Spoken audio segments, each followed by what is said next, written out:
just don't wanna. Probably not so much You're of the not gonna history bore of it us. as when we started. Don't go back to day one. Yeah. Day one was a good day. Okay, I can do that. Highs, lows, it's all good. We want to hear about it.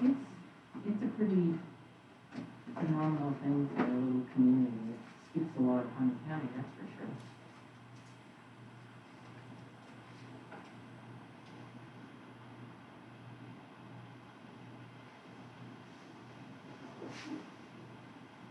So, how much is the wiring? So that is the piece that Oregon Data System is going to have to pick up anyway. So, okay. So this is one proposal and this is, Yes, but this proposal was still lacking wiring. This one includes the additional wiring. okay. Welcome to AT&T So they didn't write anything teleconference there, they service. just- Please enter your Yeah, access they just code, did that. followed by the pound sign. Because we already have the points out there, and so they'd be upgrading. To join the We have all the conference points as the we need host, out there? press star. Otherwise, We had more. please enter your host password, followed by the pound sign. There are 1 participants on the call, including you. You are joining your conference as the host. For a menu of available commands, press star pound.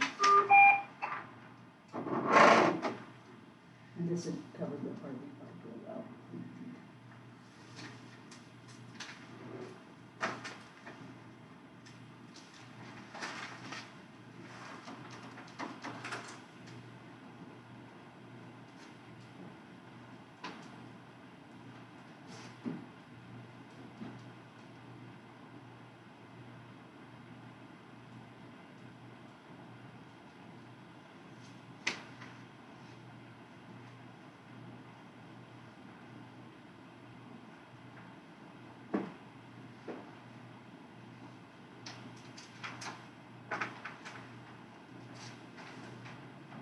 Seconds.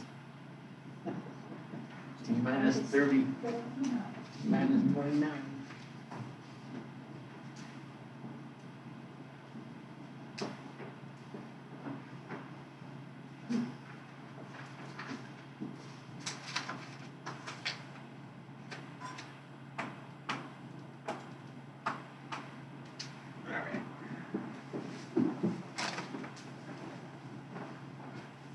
Wednesday, August 18th, 2021, county court is in session for the rest of our agenda, the working party agenda. And we will begin with the pledge.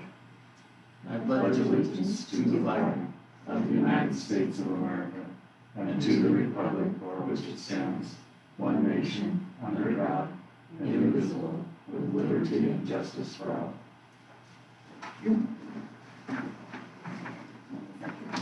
Camera is running and the phone is open. Head of the game. So, there's item 2, approval minutes have not been submitted yet. Pardon? Yeah, you haven't seen minutes, have you? Yes, Oh, you didn't? they were online. I missed them. I thought it was. They were in the packet, but if you went into last week's under minutes, it was there. Have you my phone? Do you want to table it until you have time to read That's it? okay, I'll trust you. Well then, I move to approve the Harney County Court meeting minutes of August 4th, 2021. Second that. Moved and seconded to approve minutes of August 4th, 2021. Any further discussion?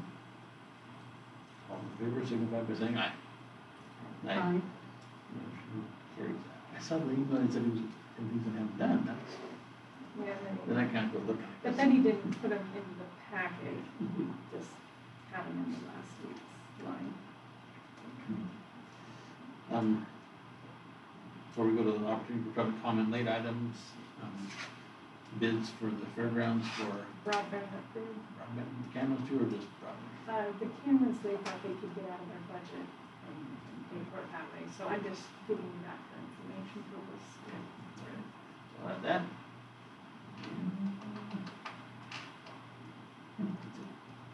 Unless you have something. Well, I just have a lot of things in general deliberations, but not items per se. All right. All right, item 3, opportunity for public comment.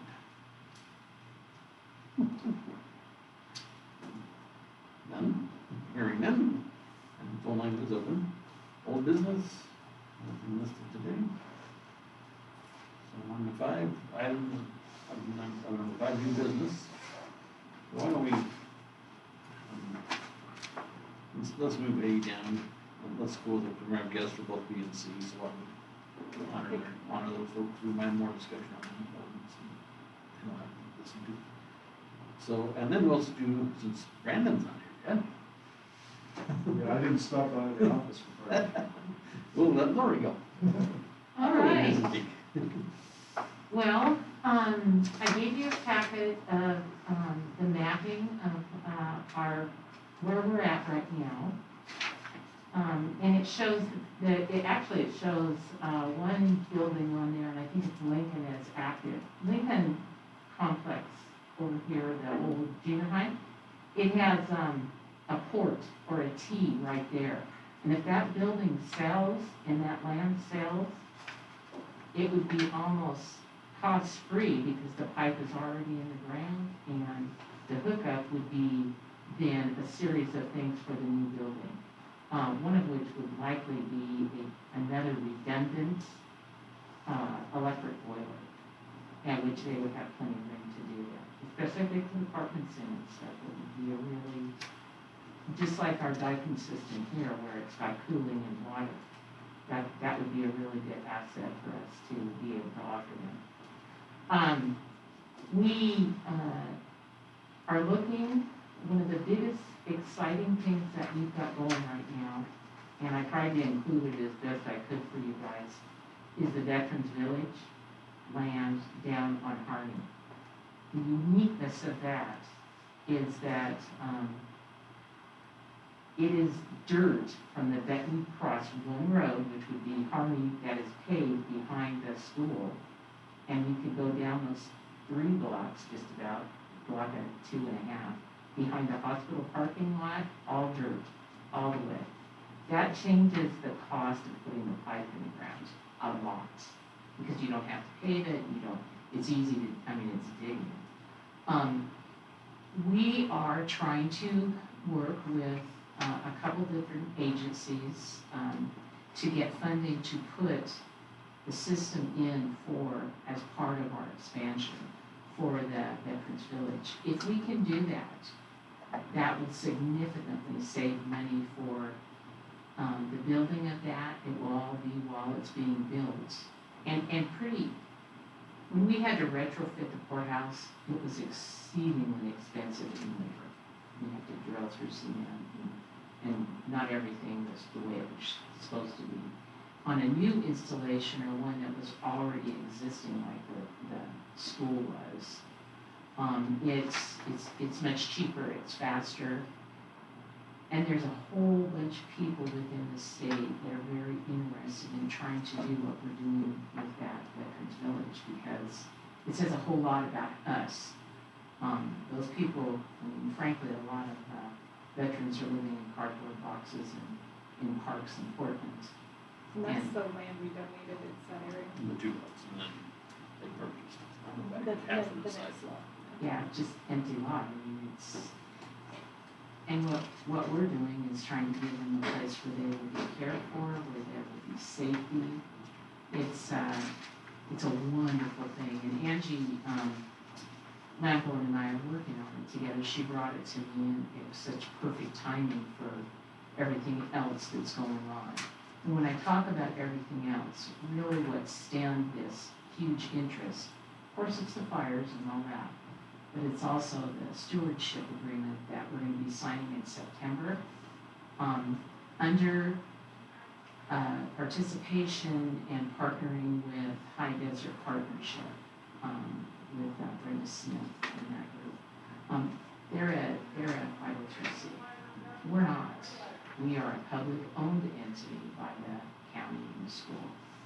And so we call ourselves a co-op because we try to operate that way, but actually, we're not a 503C. We thought we were, and then we had a big war over it, and we discovered that we needed to go the way that we went. The boiler is, When you say the way that you went, what do you mean? well, we formed a co-op, and then we learned that technically we were not a co-op, nor were we a utility, electrical utility, which is the other thing we wanted. It has a lot to do with the way the state identifies what the purpose and then what the management style is. So we are owned publicly by two public entities, and they're the ones that came together and put the money together. So the two big investors, the school, and courthouse are we're non-taxing, we don't pay taxes anyway. Okay. So the first filing was wrong for our 501c, whatever. So we had And go to, back and had some pretty good arguments and fights and finally come So out. we're not a nonprofit. We are not a co-op. We are not an electrical utility. We're a public owned entity? Entity, Is yeah, there another phrase? I know we have filing on it, so we are a mutual benefit, public owned. So a library would be something like that, a dog pound could be something like that. There's various things that come under that. It's not required, so it's not like a sheriff's office or a jail or safety. It's something we did together, but the ownership belonged to the county and the school, which are both public agencies. But you said there's a little more official term somewhere in some. Yeah, there is, I can. If you could dig it up and just send it to us. No, I can. Maybe any of the Mary Jo. financials, whatever the appropriate financials. Mary Jo would have that term. Sure, That'd be yeah, great. you betcha. We've got all, I mean, I know you guys know all about it. No. Yeah. I know that was a basic question, but you clarified it well for me just now. well, I mean, because I think I was kind of on the quasi misimpression, so this is well, helpful. as we were, and we were working with legal counsel, that it's a lot more complicated when you get down to it. Could we be a taxing district? Were we a taxing district? There was a whole, and plus, this whole thing was owned by an entity that was the developer, which was, they formed a corporation, and it was called Harney County Energy. It was not owned by us, it was owned by the developer. And that's a way that they kind of protect themselves if it doesn't go forward. Well, they were a taxing entity, they could be taxed. And so that was where we learned, holy moly, when we bought that, we should have done some business on that, we just didn't. And so there was a debt, I don't know, $36,000. $36,000, we paid tax, $36,000 in taxes. Yeah, we did, which was kind of crazy when you consider, I mean, we don't pay taxes on any public-owned building. This isn't taxed, this school is not taxed. So we had to back up, which was a little frustrating. So, but the good news is, there is a possibility if we extend that pipe down there, and we're gonna buy the pipe stateside. The pipe that we put in here came from Russia. And Austria was where we got the technology for the boiler. It was not in the US. The pipe was very expensive coming from Russia. It was pretty much foolproof. In other words, it doesn't get crushed. It's got a Kevlar jacket around it. It's PEX, you don't have to weld it. It's not steam pipe, hot water. It's very good. It exceeds what our needs are because we have a pretty good system of putting our pipe next to the sewer line or whatever. In this instance, we could probably put it to the edge of the right way, so there would not be trucks running over it, which was the failure that they had in Austria and the pipe would break. They used this exact system to make all the water, hot water, all the electricity, and all the hot water for heating in a town of about 300,000 people. So it's something that it's brand new here. In 2018, we had that big windstorm, that sustained wind that knocked all those trees down. We opened our log yard and said, bring your stuff in so they could get it off people's houses, off the roads, off the lines. They brought in 5-foot diameter, probably 100-year-old poplar cotton that wet. We ground that up, and it provided heat for this building, the school, cemetery care, and the St. Andrew's Church for over a year. That is not good wood.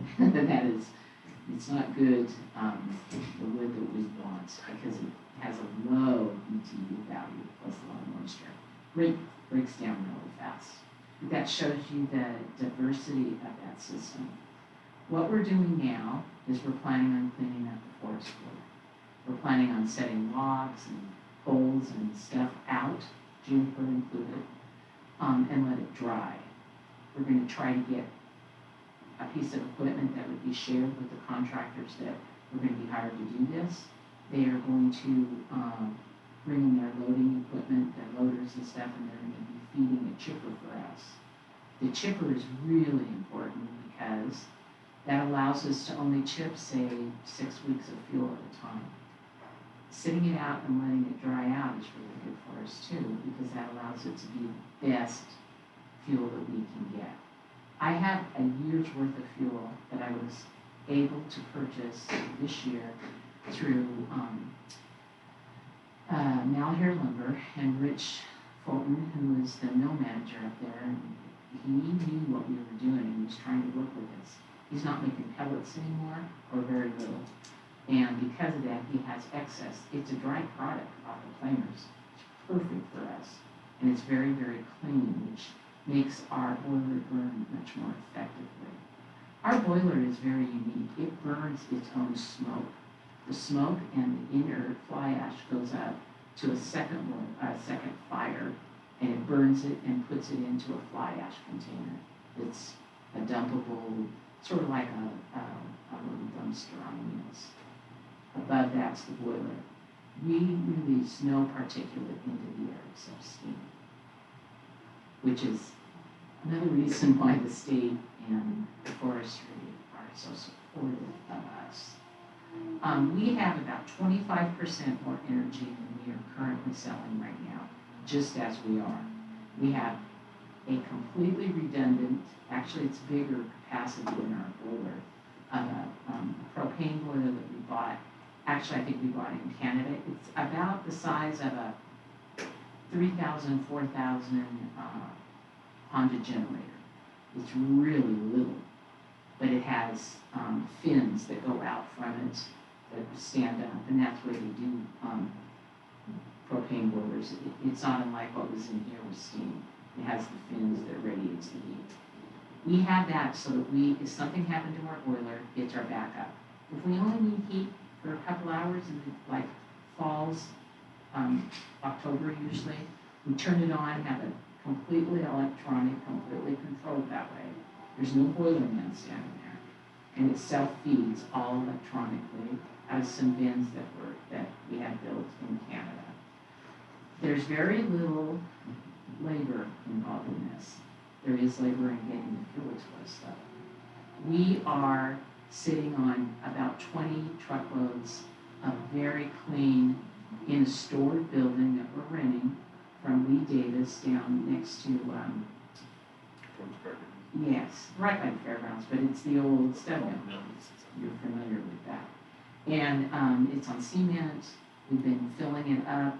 We've got 14 loads there, 14 truckloads. Each truckload is about 22 and a half tons. 22, yes. And it's delivered, and then we have the paved area out at the recycling center, the county yard out there by the recycling center. It's on Hotchkiss. What? I was gonna be, Eric paved as a pad last year, because moisture gets into these jibs and it causes damage to the equipment, because you get these balls of ice from the bottom or from the top. So we caught them at the end of a paving project and paved a path that's 65 by 100. Does that totally solve that problem? No. It solves the Solves the bottom subbing problem. We need to put a tent Our on next that. goals, but the tenant, like you see, though, got stations. Those gravel tents, That's our they next- that's our are, next Clary buildings. Huh? Clary buildings. And And then with McDavis, we'll be good. yeah, if we do that, we will store just enough for about maybe 2 months, we'll see. It's not really, each one of the containers, I average 2 containers, a week. That's what I average over the winter, okay? Each container holds about 33 yards. That's a dumpster. Yeah, it looks like a 40, the 40 dumpsters, the big ones that you can drive into. It's identical to that, but it has a feed system suite and it has a top that closes. So right now I'm pretty close to having everything. I've got 5 truckloads sitting on the pad out there at the recycling center right now. The problem this year is not going to be really bad because that is cooked wood. It is the little cells of water inside your dad would know about this, Christy. They have the ability to take on moisture if it hasn't been dry. My sister-in-law's. Oh, I'm sorry. I thought your dad was Like, wait a Jerry. minute. No, that's Oh, my no, you sister-in-law. probably thought I was crazy circumstances. No, but we I knew all where get you were going. mistaken. He knew quite a bit about this because he was on our board when we formed this and he helped us through it. Well, and his boilers are from the same It area. is. not- Well, it's from the Andrew. same developer, Andrew. And just to show you, here's something that's really neat about this. 2 weeks ago, Andrew got a hold of me and he said, we're gonna fire up the boiler. It's been real slow because I had to go through all the DEQ and all kinds of stuff. And he said, we're gonna fire it up tonight. We were working on it today, we're ready to go. And there's a little piece that you have on your boiler that when we got it from Austria, it didn't work. Can I borrow it? I said, absolutely. That is what's, plus we have access to Andrew here. When he's out there working, it's a freebie for me to go buy lunch if he's ready. So it's been very beneficial. He is the only one that I think should be doing our development because he knew it. He's the one that put it together. He has found pipe that we can put in the ground now. It's not from Russia, it's a lot cheaper. It's not Kevlar though, It's not Kevlar, but but you don't need. no, it's what was happening in Austria because they have dirt roads all over the place. I mean, they don't have some of the infrastructure that we have. They really don't. But it's a wonderful project that I think will continue to benefit from what they do there. If we put that pipe in the ground out there shouldn't be anybody driving on it, but we would put it pretty far underground, and it would have to be, it's not gonna be cheap pipe, because that's the integrity of the pipe. I mean, at our system, if we lose hot water, we have something like that happen, which would probably require something like an earthquake, so it's gonna be a heck of a lot more than the heating district that would be affected by that. And will it be welded? Nope. It's still. PEX, the blue, do you understand that system? It's Canadian. It hooks together by sealing and adhering together. A lot of our housing is now all motorhomes, anything like that. That's all PEX Flex plastic. It's very heavy. It doesn't rot. It doesn't get affected too much by acids in the water and stuff like that we've had trouble with. We don't have that problem. I was experienced that myself about 10 years ago. How about tree roots? Well, if anything that leaks, it would. Well, yeah. Okay, anything that leaks is gonna dry. If it's not leaking, it shouldn't. I mean, the cast iron that I've got out from my house that was put in by the mill in 1935, it has trouble with Oh, boy.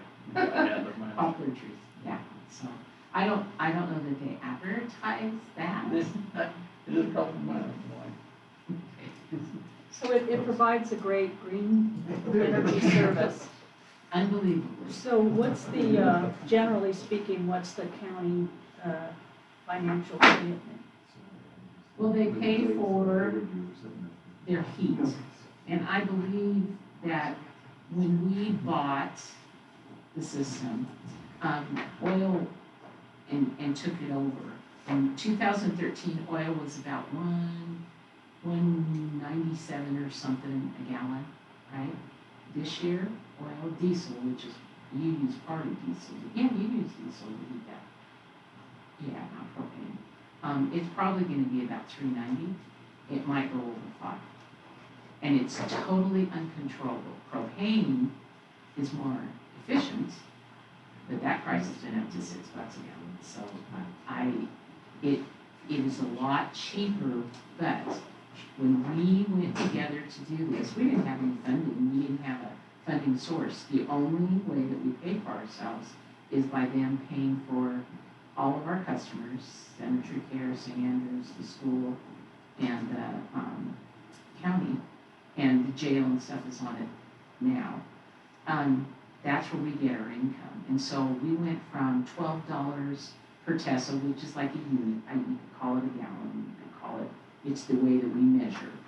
From $12 to $27.50. And we did that at our first official meeting to try to meet all of our needs. And it should drop in time. You get more people on. But you're self-sustaining. Yes, we are. We are. If something comes up that that affects us, Like such if the as, boiler were to go down. well, if the boiler were to go down, we have that. No, but you'd have to get it repaired. Oh, yeah. Would you No, be we've able to had- cover that trust me. repair? We've got our Yes. repairs. We've had a lot of our repairs coming in and out because of some of the rough material that we're, and the literal icebergs that we try to run through the system. We've had to do quite a bit of modification up there. We've used local contractors to do that, so that's been, but it's been more expensive than we wanted or needed. Incidentally, the Catholic Church is very serious about joining. We have a port right there, so I'm giving them the bid in September to talk about that. And they use it for the rectory and the church, and we put a port in, so they're probably 25, maybe 15 feet, and we'll be able to put them. It's on their land, it's dirt, and we'll be able to put, because they have hot water heating. And the parish center beside the church too. No, the they're new on- building stuff. Yeah, they're on heat pumps, that's what they are, and I think it's propane. Yeah, and that's, I think why Father Levine and Father Clemens were both very interested in doing that, because it's just gonna be more sustainable. Plus, it is exactly what the state of Oregon, and trust me, the state of Oregon is very aware of this.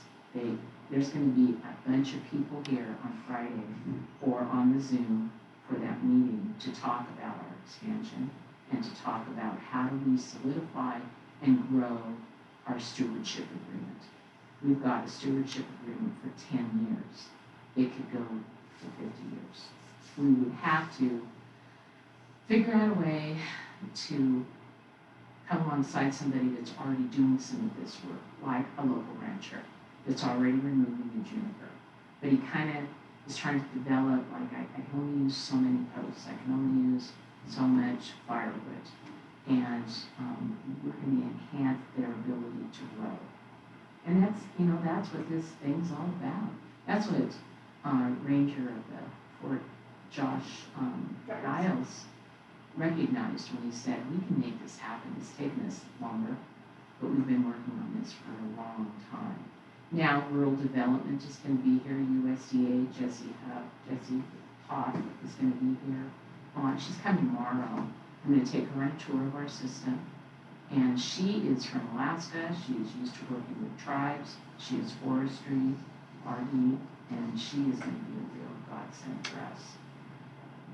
The Paiute Indian tribe is working with us on this too. And the reason that they're doing that is because they want to develop some workers to go and do some of this. And they have different rules than we do as far as their safety.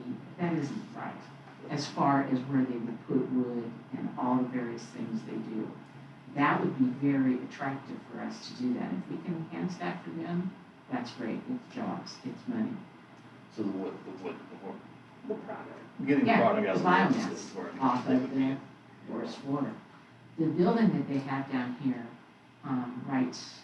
down Washington, they are trying to put a heating and cooling system in that. They are 3 blocks from RT, right up here by the jail, right that corner. They would really like to do that. that would be such a boon for us. A little more expensive to put a pipe in the ground. And then be going down to flood zone, which is kind of worrisome, but not really in my house. But they got big, I want to close with something. I love this. I'm not going to let go of this. It's something that I can say I left for the community because I came out of the mill. That was where I worked for years. We need to probably get a part-time boilerman. The business part, I think we're fine. I could still read meters. I could still do all that. But between the growth and being able to help this happen the way it should happen, we really need to look at hiring an actual employee to our town. How does that pencil for your entity to do that? How does it what? Pencil? Well, it'd be tough right now.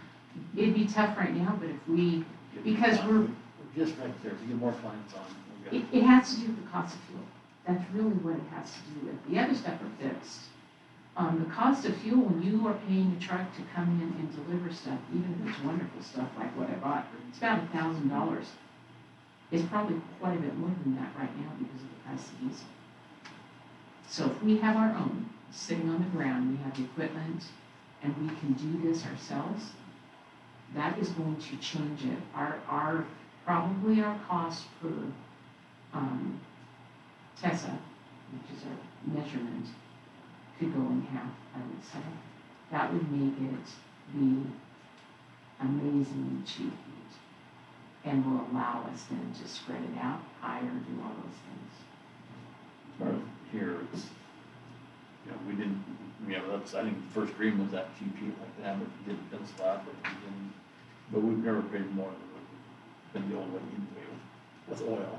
You We've run the stayed, numbers. yeah, you're in the budget, watch it. We've stayed the same as before, but if we can get more people online and expand this, that's when that test is going to come down, and we'll see. And I See think a we're on the savings. edge of a pretty big explosion. We do use a lot of contractors here though. CNB Sanitary delivers everything, loads it, uses their own equipment to do it.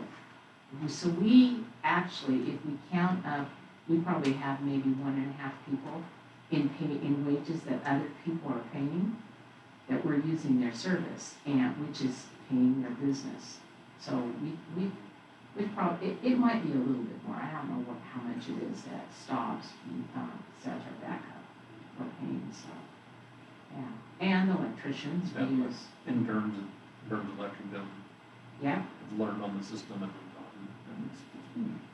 And if we add the stewardship to that and we get it going somehow with the schools so that the kids can start learning about their natural heritage here and what they can do and what they can't do, realizing it's very clear about safety with kids, I think this could be much more than a cottage industry and then spread from there.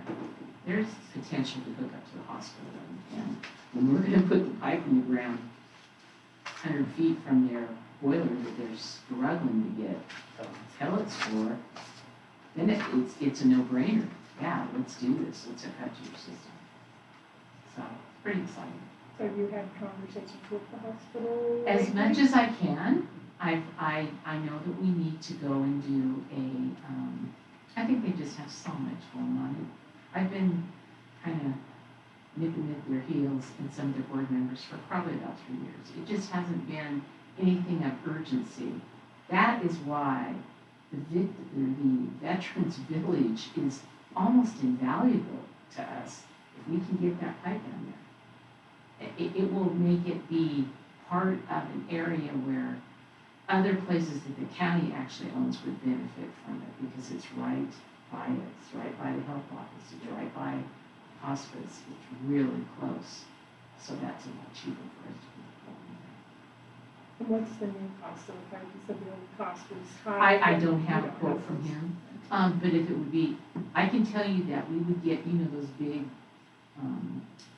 rolls of pipe or wire or anything like that. It would cost, it would cost almost as much to have that brought over one of those as it costs for the X pipe because it's coming from Russia, it's coming across the ocean. that alone, if we could cut that out and use pipe, Canada uses PEX almost exclusive. They have a different standard for their quality and safety factors and stuff. I learned that in the Morgan business. What was it called? Something 2000. That's when it went into effect and very strict. If we can get the pipe there, Andrew hasn't given me the information, our developer Andrew Hayden, but he's found it stateside. So that makes, when we first, we got all that technology, it's all electronic, it's all a computer. When we got that from Austria, we had to take it up to Canada and have it wired for our current compared to their current. So it added cost. Nothing's the same anymore. Yeah, so we're beyond that now, so that's great. If you guys want an actual tour, I'd be glad to do. I could do that on an individual basis, whatever works for you guys. I just took some people around yesterday, and they're the eco-source developing native seed. And they're real interested because they might want to share some of the storage that they need to store their seeds. Who's on your board? On our board right now is Pete, Steve Quick. Let's see, I think from the school board just changed, so there's usually one person on there. It might be Rob Frank now, if that's what It's they want typically to been do. the board chair, Yeah, hasn't Randy, it? supposed to be Randy. So it was Randy, But that's Randy true. just got replaced by Rob. So And Chad. yeah, and Chad, our maintenance guy, who is a boiler man from the Navy. So he's done tremendous for the Daikin system here for you guys. And Wade Peasley from the school system, he's the maintenance director, and that's his, he's stretched pretty thin, but he checks the system every single day.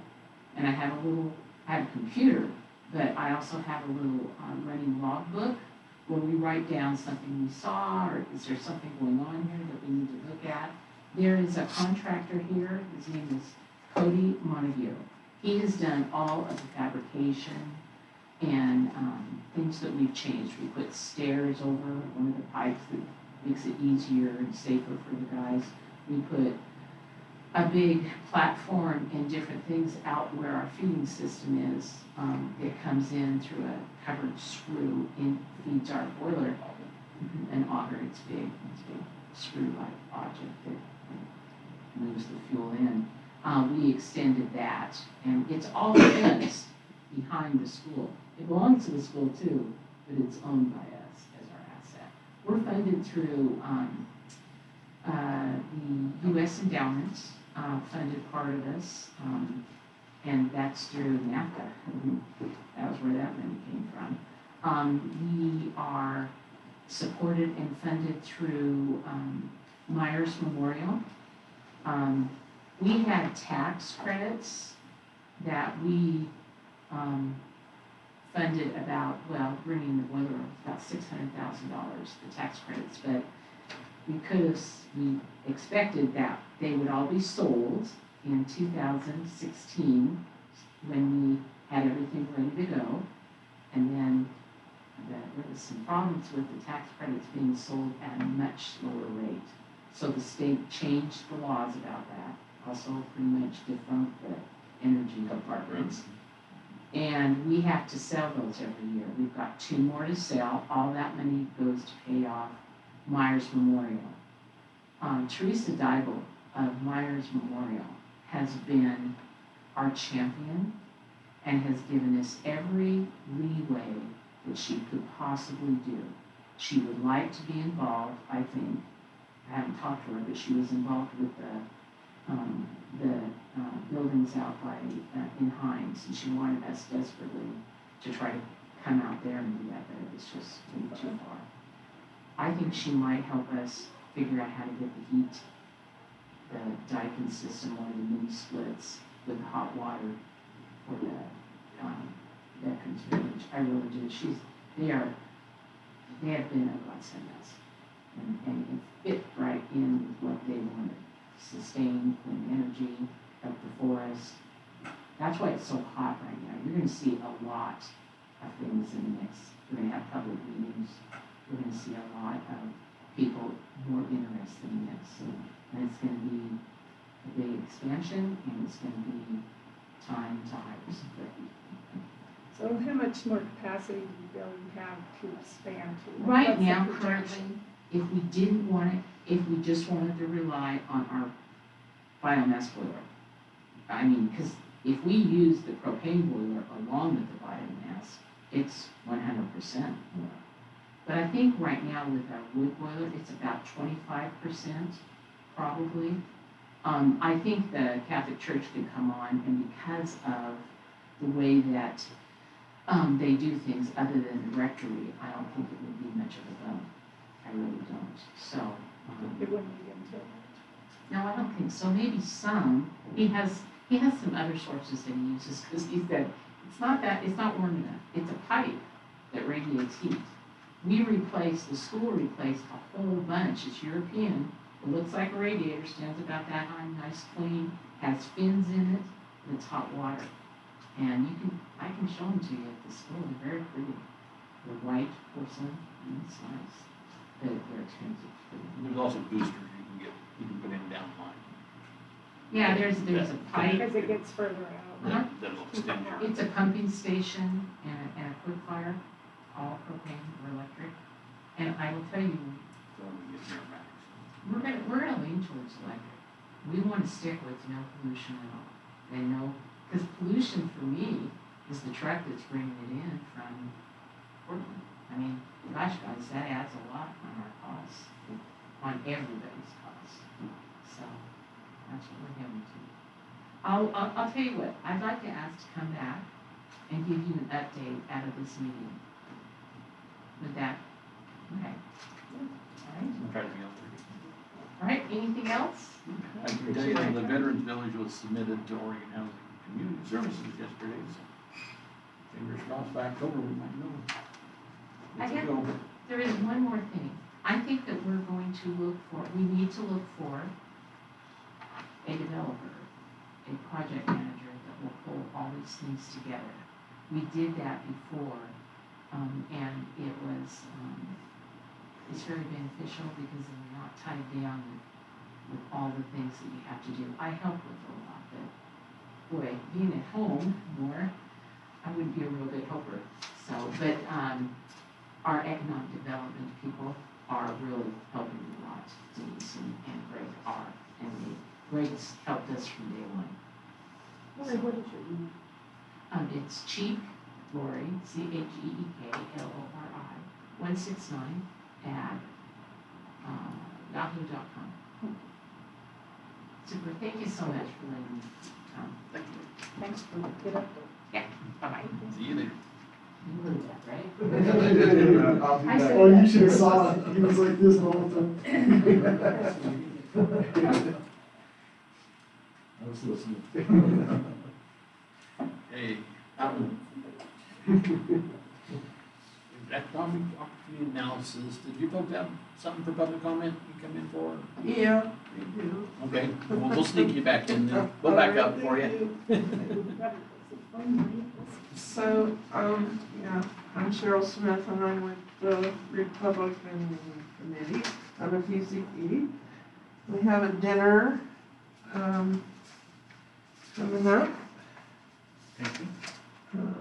And I just wanted to make sure that everybody here, is aware of it. We have invited all the gubernatorial, candidates. Right now, Carrie McQuiston's the only one that has positively said I will be here. And, it's just a dinner primarily. We're trying to, of course, raise the funds so we can go to central committee meetings and whatever, so anyway, that was it. I just wanted to invite the county. Thank you. Thank you. That's next Thursday. So. Yeah, well, this is the same night as the community-based water planning meeting, so. Yeah, yeah, it's always a Oh, conflict. no, it is. Okay, thank you. So she has filed, or will be filing to run for governor, Mary Carey. Yeah. I guess you can't file till September. But yeah, but I don't know, there's a list of 10 or something, or 12. There are? So we've invited them all, and she's the only one that has said, I will definitely be there, but this young man said if he can get the funds to come back over, I can't, Apostolic the third or something, I don't know, anyway, he's from Albany. Yeah, we're just trying to, get ready, because there will be, balloting and voting and all that. There will be an opportunity to check your registration, and it's not just Republicans, we're inviting the community, so. Okay, Thank you. thank you. Thank you for Appreciate giving that. me a chance. Sure. No problem. Let's go. Next stop. Thank you. Thank you. Okay, you gentlemen are next. Economic opportunity analysis. A lot of work. Killed a lot of trees, didn't we? I didn't put my notes, just. So, before we get started on that, I know Commissioner Gora had some concerns about housing. I have reached out to Housing Council of Oregon for. I didn't have concerns about Oh, housing, okay, but well- Brandon let me know about what you're about to speak about. Okay, I think that it's too bad that Representative Owens isn't here, because I think that one of the things that could come out of this, and you guys are the first ones out of the gate, because I checked with Wallowa County, they're not even gonna start considering adopting this till September, so you, as the first one in the state, as I communicated back to Brandon, we got pushback for just a little bit of information we addressed on housing issues as a barrier to economic development. And one of the things I think that could come out of this EOA process for the 8 counties is that I think housing should be addressed in this, particularly in that area between the city limits and the urban growth boundary where the county has jurisdiction, and that there should be an accelerated process to bring in additional housing land as part of this EOA process, because right now the state's not recognizing that without some additional housing, we've got some real problems attracting individual entrepreneurs to the area, professionals for our hospitals and our schools, and you guys know all that. You don't need me to tell you what you already know. So, Generally speaking, traditionally has DLCD not been too much with a focus on housing. I know it's the housing goal is in the, goal 10, et cetera, is in the. with all due respect to planners, which I've been one for too long, is that, we get compartmentalized. So DLCD is really, they've got a goal 9 person. The goal 9 person doesn't necessarily talk to the goal 10 person. And so it's just that silo mentality. So I was surprised that we got pushback about addressing housing in both Wallowa and Harney County. It's a major barrier to economic development, because no, you can't talk about housing. Well, this should be an integrated strategy. It should not be a compartmentalized strategy. And this sort of is a good segue to talk about the EOA and some of the things we've done that give you guys more flexibility than what simply was, as Judge Reynolds said, a single lot. 50 acres is a lot. Well, it's just interesting because they're on the technical advisory committee, the state advisors. Seems like there's plenty of expertise there in this whole thing, so why are we surprised? It's the compartmentalized attitudes, you know, that we're not supposed to, you know, I mean, it's just these silos that people get into, and, you know, and the disassociation from reality that occurs from being in state government. And I speak as a former state employee. I like that, the disassociation from reality that comes with that. No, what happened was, I had been in communication with Brandon on a couple things, and he happened to mention that recently an individual from the Fair Housing Council of Oregon had said, hey, you know, you guys might need to do some more Goal 10 stuff here, and we'd like to review it, or we're going to review it, or whatever. So he just said, just a heads up, since this was coming to us for approval and signing, is this something that we need to do anything about at this time? Should we, they'll be talking about their recommendation moving forward with approving this or not. I thought it was a good piece of work. I think it was helpful to us as it's supposed to be. So I'll let you continue. I think the one thing we have done is by putting it into the EOA, if the county wishes to amend Goal 10 to allow more flexibility, that reference in and of itself as a barrier to economic development should help you make the case to make that change. And that's why initially they asked us to take it out, and we refused to do that. So, you know, and then they, you know, well, you guys, you know, work with me enough to know that I don't have a problem getting my damage up and pushing back a little bit on this stuff. So that I just said we're not going to do it.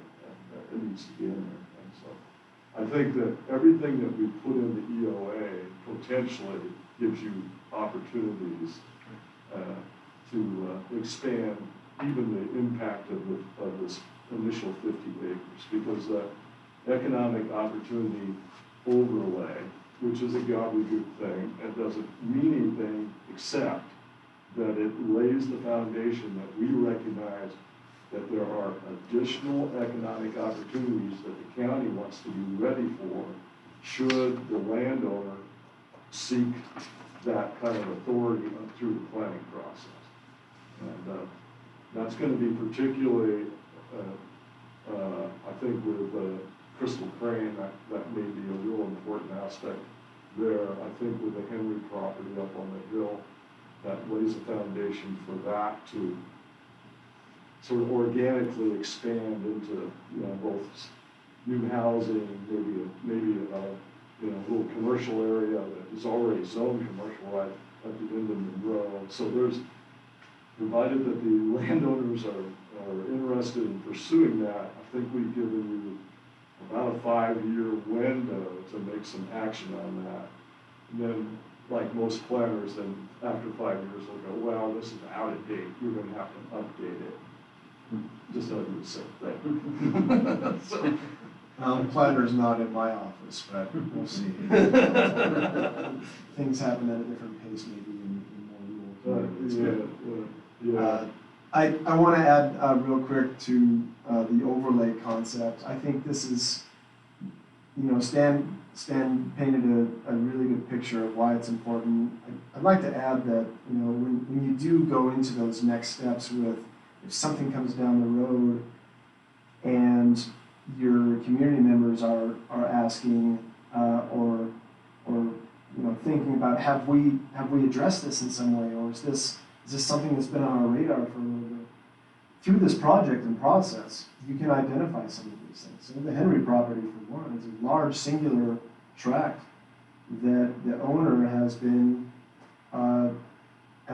not only in contact with us, but provided some high-level thoughts on how maybe that could benefit the community for further development down the road, or in many different circumstances. And it's identified in this, under this overlay, as something that we could say, yeah, actually we have, through our very specific mechanism, in an official capacity, and even adopted. That's an important tool as you're looking ahead, whether it's 2 years, 5 years, or something along that line. But what's missing, I think, is something that this court can have influence on with the legislature, particularly with Mark's leadership and just pushing to give you guys more flexibility on housing. I mean, and other things. There needs to be, there needs to be a focus on facilitating development in rural areas rather than restricting it. And that's the mindset from the outset, and I was there at the beginning, unfortunately. So I started in on planning in 1978, so back before Kristen was born. I'll take that as a year. Good guess. I'm not gonna say it. But, the idea became quickly one of restriction rather than enabling and facilitating. And that mentality carries through to today. So this Senate Bill 2 was really an opportunity to reframe that. And I think that the next session of legislature, it may be an opportunity for somebody to say, we've had this first experiment. These are some of the experiences of that. We need more flexibility in how we approach this. We need less prescriptive mandated go through this and some of the stuff that they mandated I didn't do because I was just, like a SWOT analysis. How many times do we need to do a SWOT analysis? I mean, yeah, and it's a favorite tool for bureaucrats, and I don't really, you guys are so far beyond that they need to recognize that there's no reason to go back through the old formulas. What you need to do is embrace the current situation, move forward, and not do all these bureaucratic Exercises. Yeah. In the email, the specific comment by this Ms. Anderson was, we will be reviewing Goal 10 findings specifically and submitting positive or negative comment letters when appropriate.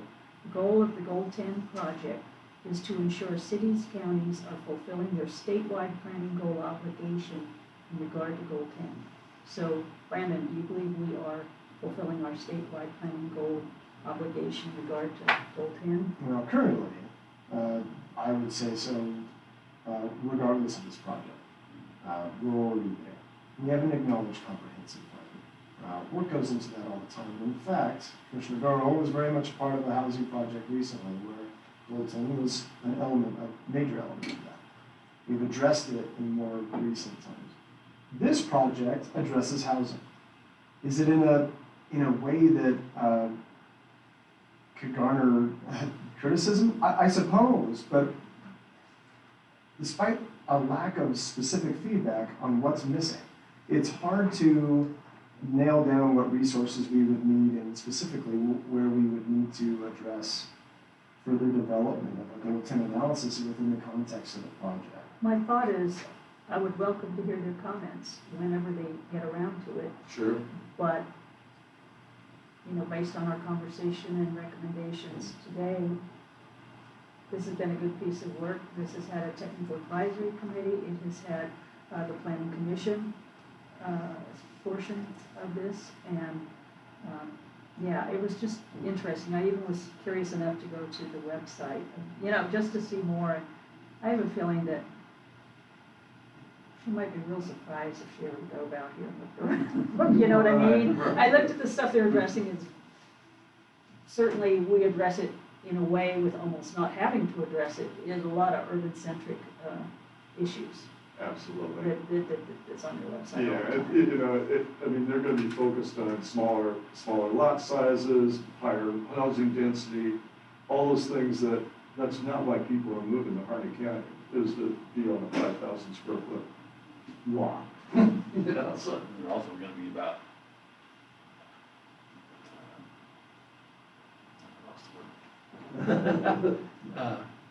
housing for the reduced market housing. Right, Low right, income. affordable housing. Yeah, affordable housing, and that's not what we need.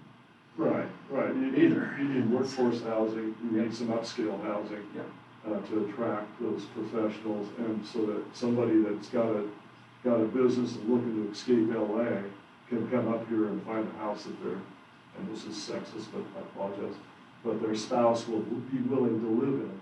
You mean we don't have a Walmart around? I'm married to one of those people that lives in, nope. Yeah, so, but anyhow, moving on the EOA is that I think we've given you the tools, you guys are the first ones. I think it gives you more flexibility to say what was, and believe me, I'm not gonna be offended by criticism of this, that whole walk through the woods that we did early on, where we're trying to meet those obligations, confused the process. I mean, we need to get down to this identifying properties and not playing bureaucratic games. And we need to, you know, I think that Brandon and I we made the effort to be transparent and to go out and communicate with as many people as possible. Was it enough? For the people that never got notified or never figured out what was going on, it won't be enough. But I think you guys have the opportunity to say, give us an opportunity to approach this in a much more organic way. We've got X number of acres. Let's talk about the X number of acres.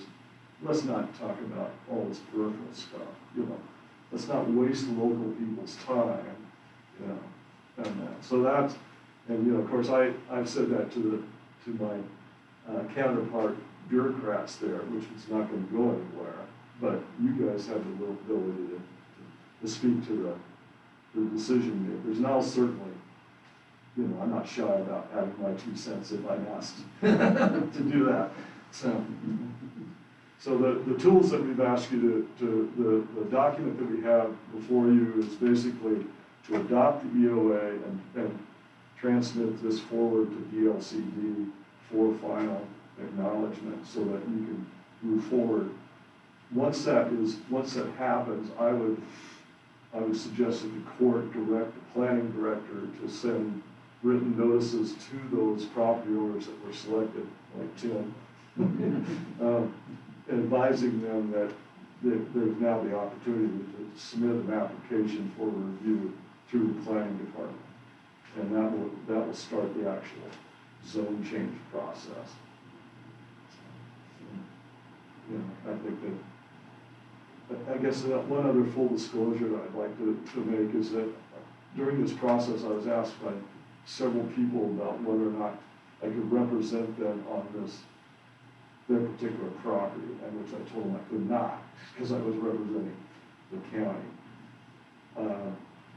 We've been asked, and I told Crystal Crane that we couldn't do anything. I couldn't personally do anything until I completed this process with the court. But unless the court has objection, you may see my face as an advocate for at least a couple of these projects at some point. Planning Commission's getting tired of seeing me, but you know. No. I love you, Stan.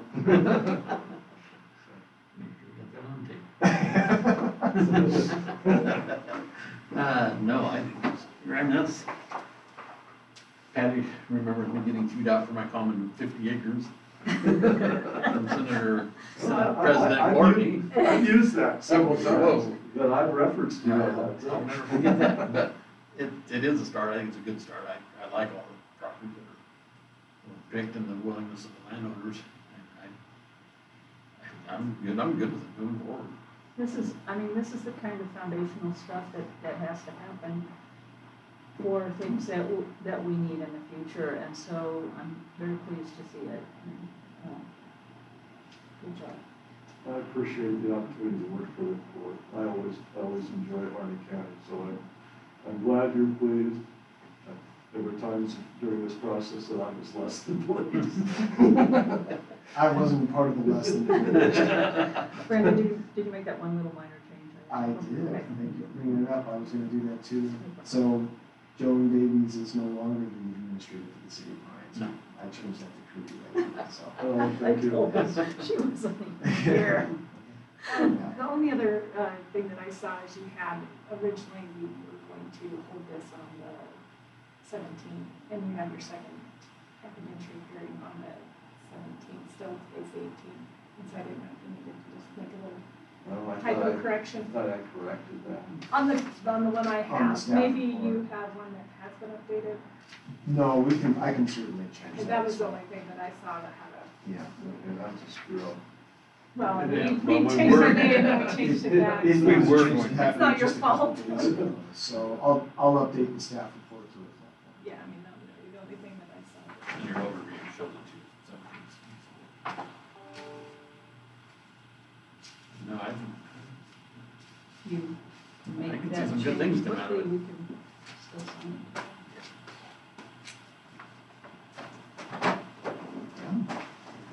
But we're gonna change the last page, I think the date was open on the last page, if I remember. On the findings, On the page we need to you sign. can give me the last page.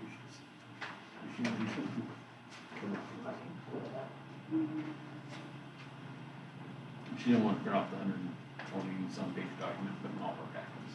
Oh, Basically, we gotcha. tried to go. Do we- Oh, she has it correct on the last page, or somebody has it correct. Did Carrie update it? She may have, so the last page is correct, just as long as those first pages have. I don't have it. Do you want me to just Print print that this? last page. So, Like, as a matter of process, a change to our comprehensive plan and our zoning ordinance would require an ordinance change. So, as with other land use decisions that are made at the county court level, these local legislative ones, there could be a motion made and followed through on, action taken on it, and then a subsequent meeting would follow with draft ordinance that would reflect the correct dates and any changes that were discussed and agreed upon during the meeting. Now, would that ordinance need to come after adoption of the EOA, transmission to DLCD, and then is there a period of time before we would Go back on act on ordinance, or, I mean, what does DLCD do once we transmit that to them? I'll provide notice that essentially that they accepted your adoption of this, and then I think the ordinance would come, afterwards. Otherwise, I think you'd have to do it horse twice. before the cart. There's they'll get, I'll submit it to their staff electronically, telling them that the county court has approved it by motion. And this is the approved document for their review. I believe they have a period of time that's dictated by, I want to say it's a month or something. Yeah, they got 45 days or something Yeah. like that, so, so I wouldn't expect it much further. Right, so once that time period is elapsed and everything looks good, I'll have a draft ordinance ready for the county court to take action. Sounds good. yeah. And that's the part I look for too, is when it goes to them, they want to come back and say, no, we got, bring the argument on, because it's our area, it's not. Yeah. Judge, I think that at this point, we'd run it by staff, so if they decide to throw a wrench in at this point, Be very Probably, unlikely. yeah, it's not, I mean, they might, but John Jennings reviewed it, Lee, McNamee, the Gold 9 person, she reviewed it, we got thumbs up from everybody on that stuff, so the likelihood of them rejecting it now, if they do, you don't have to worry about me getting on their case, because I'm gonna go ballistic. So, Somebody their was goal on is this that's up to them, right? It's on their side, so I don't have confirmation that, again, Stan. Steve starts, that's good. Stan was correct, there's a lot of compartmentalization when it comes to DLC, even within their own agency, and sometimes you have no idea from the county side whether or not your stuff is being reviewed by all of them. So you cross your fingers that folks are doing their job, or not, and our time has elapsed and those things are done. I used to laugh, this is probably 10 years ago, when the state would say, I think I okay, scrolled down too far. they're telling counties and different aspects of things, you need to break down your silos, you need to grade your funding, and all this. I'm thinking, you guys don't, how in the world are you gonna unbraid us to do your work? Right? So Right. we just have to make- Yeah, it's sort of like the pot calling the kettle black, isn't it? They'll do it if you'll do it, you know? Yeah, because you said you'll prepare the ordinance and bring it back to the council. Today it's just a motion to approve. Adopt, To adopt. adopt the UOA and forward it to the DLCD. Well, I move to adopt the economic opportunity analysis for transmission to DLCD. I'll second that. Moved and seconded to adopt the economic opportunity analysis for 50 acres. Any further discussion? Gotta get that in for One last More than chat. 50 acres? Any further discussion? All in favor, signify by saying aye. Aye. Aye. And opposed? Thank you. Thank you. Yes, I have to get that. So, yeah, Took we'll be in me. contact. I'll let you know as the timelines progress, and we'll get the ball moving as quickly as possible. Cool. Yeah, we want to be Lau County. And Stan, if something happens where you're gonna go ballistic at DLCD, I wanna have somebody Video? filming that, okay? Okay, yeah. I may be right behind him. Yeah. I guess my next question would be like for landowners that haven't considered, what would be their timeline that they're potentially looking I would think that under the 45-day rule, somewhere in September, probably your second court meeting in September, I would think that that's when you could direct Brandon to let for? the. To give them letters of notice. Right, because you could run concurrently with the ordinance being adopted, you could notify the landowners because once the process is initiated, so it's not any bait and switch, so we're having Tim jump through a bunch of hoops, get real excited, and then find out he can't do anything for another 60, 90 days. That wouldn't be the case once you got noticed, so. Yeah. So I would say we could see these proposals before, and zone changes will require your final approval, as they are comprehensive plan map amendments. Yeah. So you'll see them. You could see these as early as November or December, depending on how things go. Yeah, I'm sure that they're all anxious now that we've engaged with them, to be able to say, so when do I actually get to make these changes? Right, yeah. Yeah, and I think that, there's a couple of the, I think Crystal Crane's ready to go, I think Tim's ready to go, have some. Well, everybody's bragging about what the Lone Star looks like now. and he's made a lot of noise in the county. Well, good. I think the Koenig property and the Davis property may be a little later of it, because I'm not sure how that's gestated in either one of them. Some may require a little more process and meeting time. But some are further along. Right. Some are turnkey, as they would say. Yeah, I think that for the Koenig property, and my idea is that if that's in the inventory, that gives your economic development department an opportunity to promote, hospitality industry, additional hospitality industry development down there on that property. And I think that's really compatible for that area. That's my opinion, of course. So it happens to be the landowner's opinion as well, too, so, yeah. Okay. All right. Well, thank you very much. Thank you. Thank you. Thank you. Thanks. Good to see you again. And Lori gave me some work to do, I saw here, so. You do. Yep. Back up to item 8. The nuisance ordinance. This definitely strengthened what we had. And it addressed a lot of other areas that we hadn't addressed before. One part I'm still not sure on is the penalties. So what's gonna happen to me if I don't do it? I've already had that one.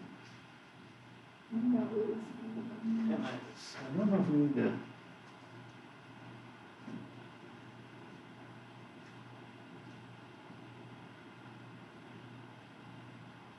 Oh, okay, I guess I did read this, so I guess I was content with it. which page? 10 and I 17. guess what we don't know is what the amount is provided by state law for a class A violation. Right. You know, like, So, I don't. but there is understand. a, But there is something something for defined. the sheriff to follow up. Yeah. I did read Well, it, I then did read it once and it still Each didn't stick day with of me. ongoing violation shall be considered separate violation. So it refers to class B, class A violations at the state level. So there is something there, okay. I read it once and I forgot. And I read it again, now I remember. Well, and then we also get a 25% administrative cost Yeah. added on to that. Where's that? I don't know, I read it last night. That's the difference between hard copy and reading it on here. I can never find it I know. back Oh, that's on there. fine. And I had, on the topic of if there were to be a request for a hearing and all that, you know, we read that and I think it's fine. The hearings officer, you know, will be determined which entity that would be at that time. And maybe we should leave it that way for now since this is new territory. But because I believe we as a court and the sheriff's department, I believe we try to move things forward, but we work with people, you know, and so there's often communication by them with county judge, you know, just in manner of course. So should there be a hearing, it might be best to have it go to either justice, you know, some other entity, so I we're would not much rather involved. deal with it. on But I don't just think we need to change any of the wording in this No, regarding that. it gives us the latitude. It gives us the latitude. It's under section 18, A. You're getting good at And that. Patty called that night. The two that we got going right now, both of them come in. We're not, so one, you got an elderly couple that can't even walk across the room. They can't get into the property. We've got a granddaughter come in and talk, what does this mean? I said, well, it's, you know, it's gonna be fines or there's gonna be liens placed on the property. So it's messing with my inheritance. I said, yeah. She said, well, what can I do? You know, Grandpa won't throw away anything. He's never thrown anything in his life. And I can't get him to do it. I said, then you need to come up with a plan. Bring me a plan, but you gotta make attempts and try it. And as long as you're doing that, so I'm not gonna run your grandparents out of their house. It's not the intent.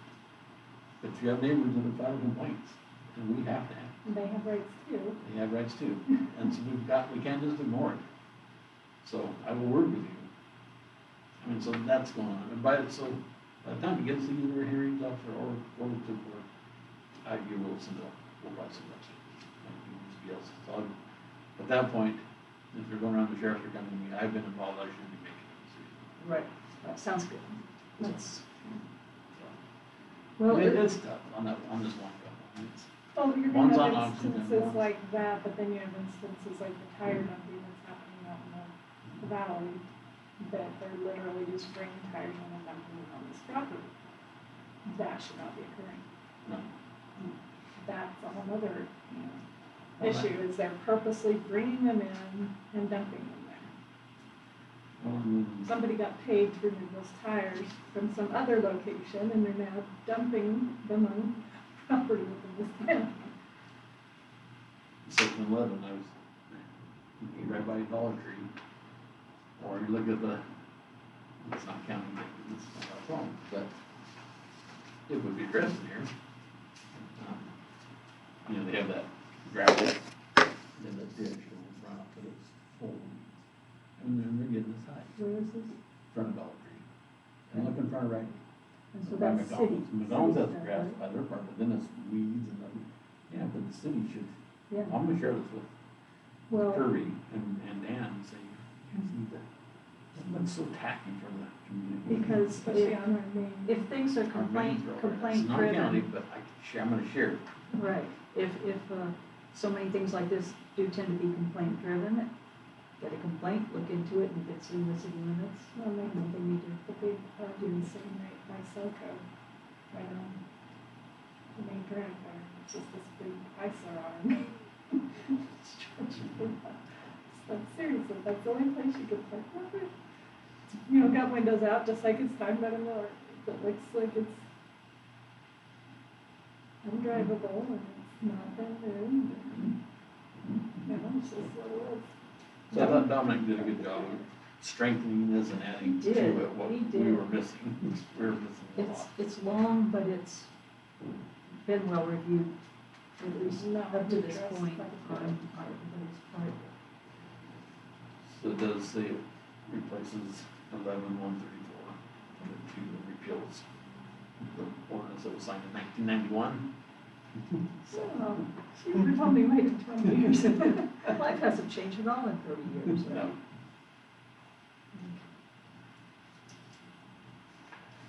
Would entertain a motion. You ready? Trying to get back to the top. Okay. Your 25% is under section 18A. Yeah, that's like.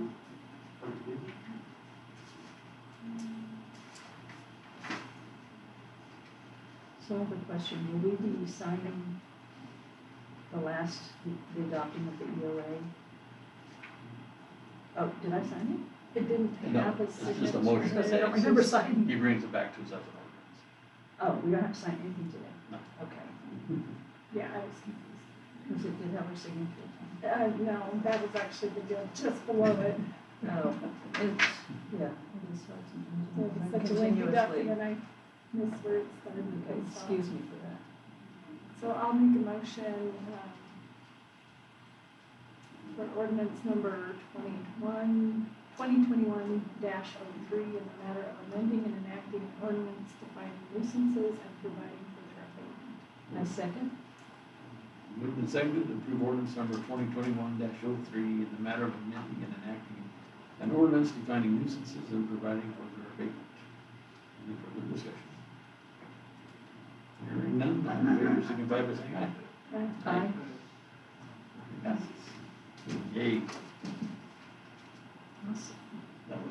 that's a good one to get that. It only had a date at the end, not a signature. It does have, Patty caught that. Okay, all right, good, because I was like, the original one is on the Yeah. He has emergency clothes, so Yeah, that oh, that's, means yeah, it's a that's. second. Emergency means you can, But it takes place You don't have next, to do right two- away. You don't have to do two readings. Well, they show the 60 day, you know, like that word for It just takes place today if we sign it. Right? Is it emergency? Yeah, the sheriff has a lot of things that's been brought to his attention. Okay. To address. Yeah, it really is. Emergency getting proactive when they're stuff in town too. And so I drove by the, South Court property Sunday, just because we were out driving around, and the trailer was moved. No. She's You been in can the tell the box. nice, you can tell the nice little lady you did something. Yep. No, never been in a doctor again. Yes. Like I said, at some point it becomes a civil. Yes. You and your neighbor don't agree. Yeah, not our, We can only do so much. Okay. East Riding County Association dues discussion. So this is, so base membership is $10,000. Then you have two options. One is $5,000, and that is to be part of the Blue Mountain Intergovernmental Committee, the Blue Mountain Forest Plan, whatever you want to call it. It's been going on for 17 years. This county's been pretty involved in it all along, for the south end of Mount here. We did pay that additional $5,000 last year. It is budgeted. The other options, East Northern Economic Summit is optional from a $1,000 to $5,000 contribution. We did not pay for that last year. Alright, how do you feel about that? I never attended summits, so I don't know what its value is at this point. I went to the first year, I think, and then I didn't go for a year or two. I don't know how many years I've had it, and then We only had the one. Last year was canceled COVID. Oh, This year. okay. But what it is, in December, there's the economic, so, the first weekend of December, it's an economic summit in Portland. And it's designed to bring Eastern Oregon entrepreneurs together with Valley entrepreneurs. And I went with Mark one year, and I went to this with Steve once, and I just don't see where there's any connection or ever benefits us. I don't think it's worth the money to come over here. Mark agreed at the end of that. He did talk on water and certain things, but then you go out to dinner and they try to match you up with people. Nothing ever comes of it. So this one in the Women's Guild or Women's is, because of that, it's supposed to just address these markets things. So I intended it right. I haven't been one to speak to it if it works or not. At this point, until I see some benefit from it, I don't see why we should be into it. Like, Personal opinion. had it gone this week as planned, even though it had a lot of natural resource stuff, I'm very interested in, workforce stuff, because that's a hard nut to crack out here. You know, when all the plans that come out of, Salem are always, you know, artificial intelligence careers and this and that and the other thing. And, you know, that's great, plan for the future and evolving, but don't forget the present.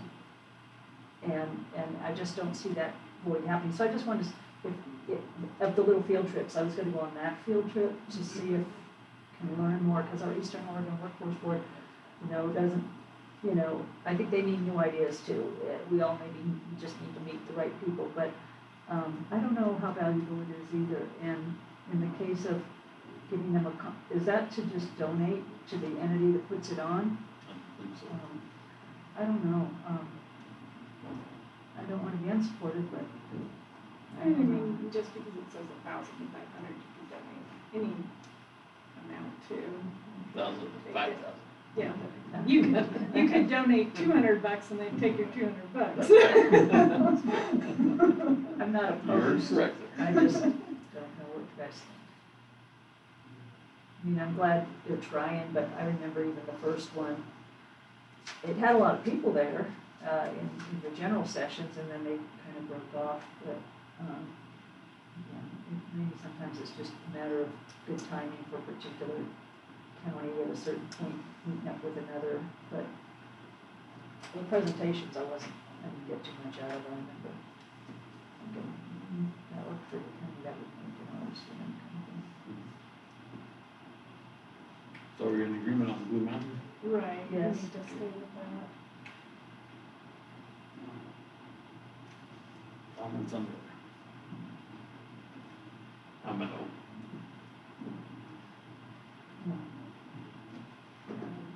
But either way, because say I've not experienced one, so I'm not gonna. I would just like to see it happen. Yeah. There's only been one, and what is the outcome? What can we see from it? I think we just need to see another meeting. Or if we see something before the next meeting, then we might go, okay. And it's been moved tentatively since they had You said canceled what? it. October 7th and 8th, I think. I said 6th and 7th, 7th and 8th, which is a Thursday and a Friday. I went ahead and I did not cancel my registration from this month, so I'm tentatively registered at the moment. And I went ahead and made a hotel reservation, I think. Go.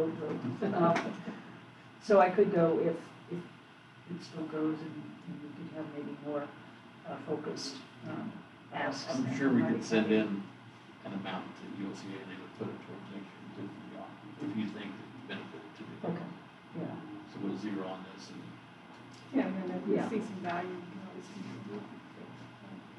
I will process this for 15 pounds in the next go run. I don't think that takes discussion. Okay. Bargain sale lead. This is, Do you have room or time for Brandon to come back up and talk about his fee schedule? sure. As long as he's done by noon, you know. Bargain sale deeds. This is the lot across from the cemetery. gentleman came and did all the proper procedures, it went out. On Monroe. It went out to areas that noticed they had the sale. One other person showed up, from Gary, because he can bid back and forth, and so the discussion was anybody going above the minimum amount? And nobody was. So the gentleman got it. Who placed, who requested it, so. Zachary Thomas. Fourth Pearl.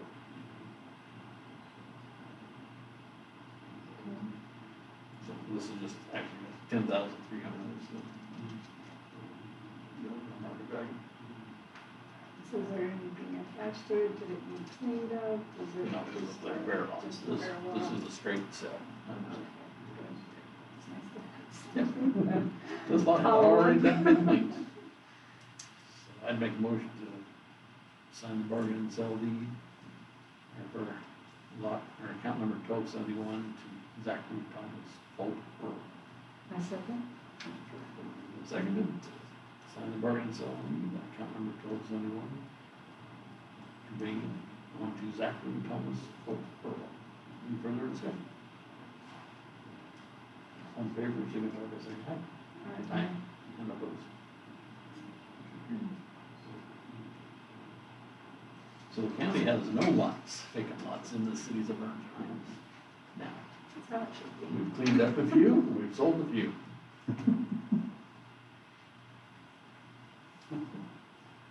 And we've got more to clean up, but they're not under our control. That's a good thing. That's positives.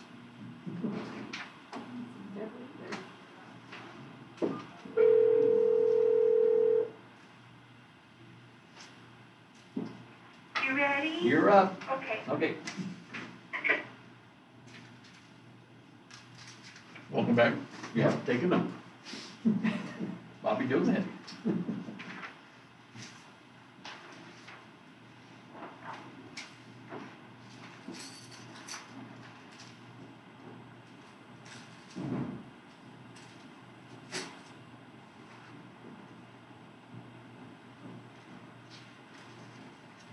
Welcome. Hi. How are ya? Good. Good. You can have So, explanation. oh, I say you may have explanation. okay. So, I prepared a change in petty cash policy and procedure, starting in July with through August. When I got all done, I had Deanna take a gander at it, and then I sent it to county council, and Audrey Boyer, there helped me kind of finalize some things and put in some verbiage. The reason I wanted to do this is I had taken an internal control class, and one of the things the auditors ask me every year is who has petty cash, who has change drawers, and we don't really have any formal kind of policy for that. So this creates that, and then once approved, if kindly so, I'm going to address each of the departments and have them complete the form, and I'll keep a record of that, and then we'll have kind of a better system. I was excited to see this, I appreciate Yeah, your work on it. Good initiative. There was one little typo on page 4 where you just needed to put a space. Under indicate the type of cash requested, just limit not to exceed just needs a space. Other than that, it's just something very small. This type of fund cannot. Under be- change fund, Oh, right there, it needs a just a space. space, right? Right. Okay, got you. Okay. Other than that, I love it. Great. Great Good way to catch. have I looked internal at it about controls. 1,000 times, and No, I stopped seeing the little things. no, that's good, yeah. Anyway, and all of our departments, for the most part, everyone just has a change fund. The only department that really has petty cash where they make like a purchase would be the district attorney, and they sometimes pay their witness fees out of that fund. Does the fairground have petty cash, or they just change? They just have change, yeah. So the petty cash would be used to make purchases, which this would outline that, no, you don't use the change drawer for purchases, just change. And then I'm assuming the DA's office will have the petty cash fund that they can pay. And so as far as the limit though, is that a monthly limit? Is that, because it says limit not to exceed $200 or limit not to exceed 100. Well, so on my thought in a change fund, I didn't think any department needed more than $200 At any at time. any time in change. And then like with the petty cash fund, currently the DA's office only has, I think it's $65, and they wanted to increase that so they don't have to request reimbursement for paying out their fees as often. So it just kind of figures I came up with that I thought would work. Yeah, that's reasonable.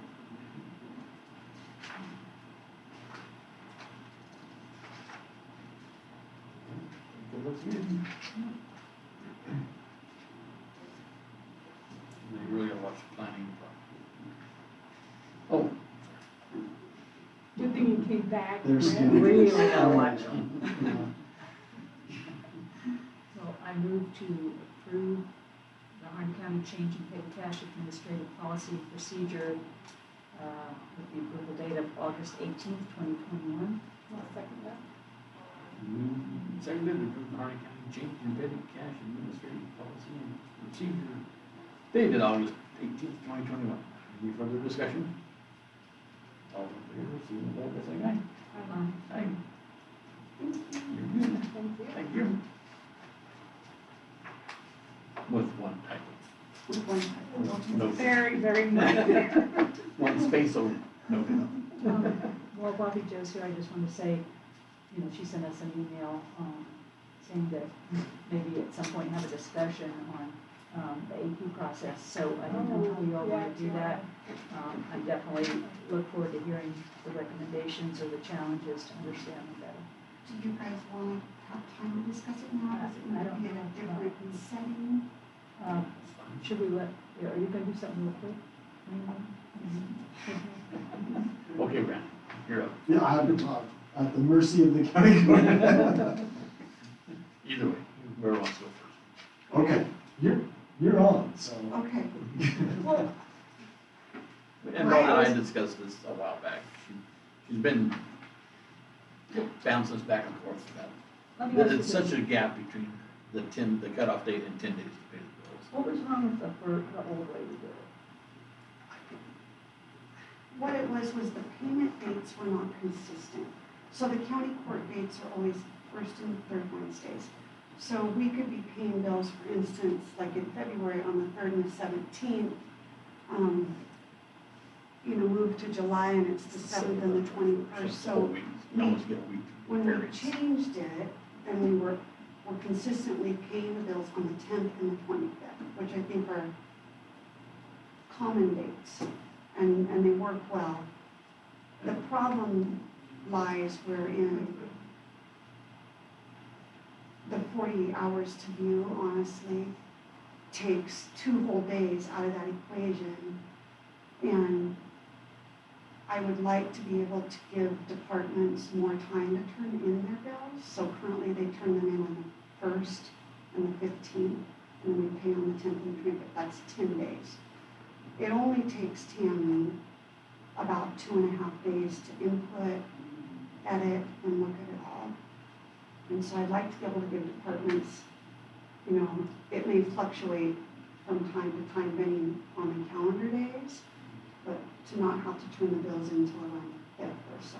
So that allows for any mail that would go out at the very end of the month.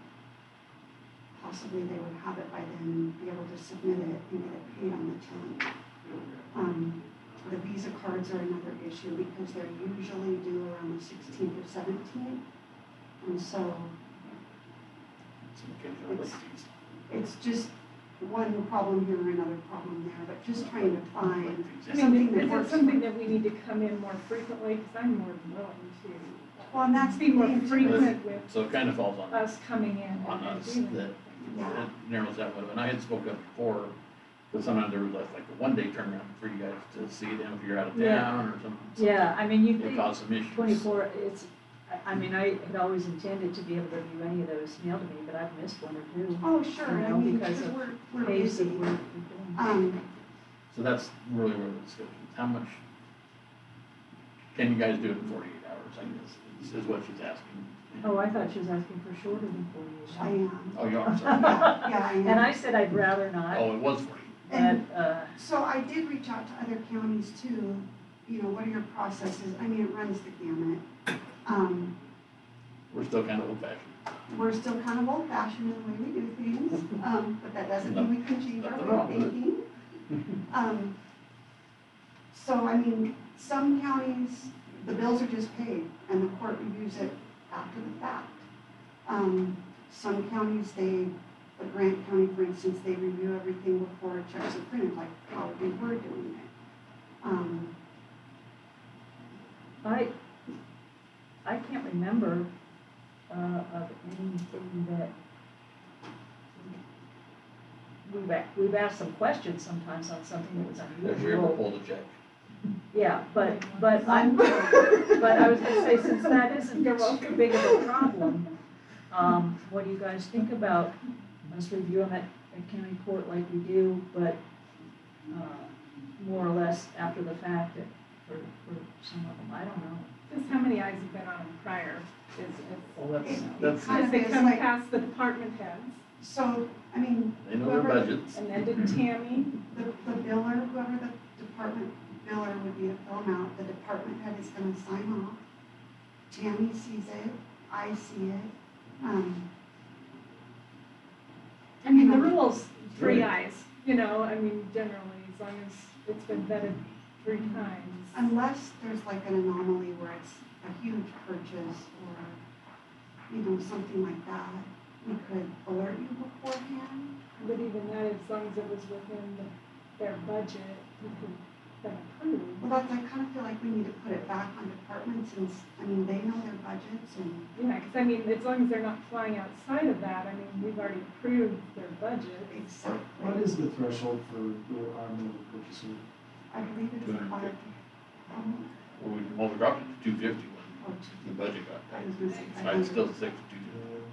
So it was well before my Typically, time, it's always, but it's always. one of the reasons the county court, from what I've heard, reviews all their stuff besides it being a good practice is because of the really big losses there a few years ago. So Where did that break down back then on the review process? He was in the road department. Maybe they got caught, it was the sheriff's daughter working in a business in town got suspicious of some procedures that were going on and brought it up. And that's how I got caught. But at the time, and you weren't on the No, court I then, wasn't commissioner.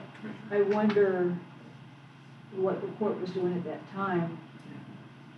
Are we still going to be providing the appropriate heads up? I mean, right now, our road department, I mean, they do have a large budget, but we move their budget and, Within a department, unless there's more eyes within a department on it, I mean, even Tammy is gonna be like, so that was how many screws you bought, or how many, you know, Right. wrenches, or.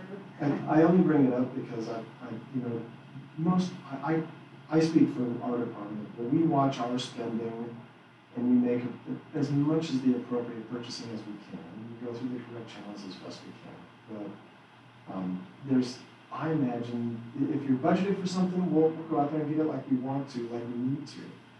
But it's the patterns that you probably need to be on the lookout for. So the accounting and the being within your budget, I think we're all doing a pretty decent job of that. You know, Pete's usually in contact with us, you know, but it's I imagine the things you gotta look for are the strange purchases, or the things that are a little out of the ordinary.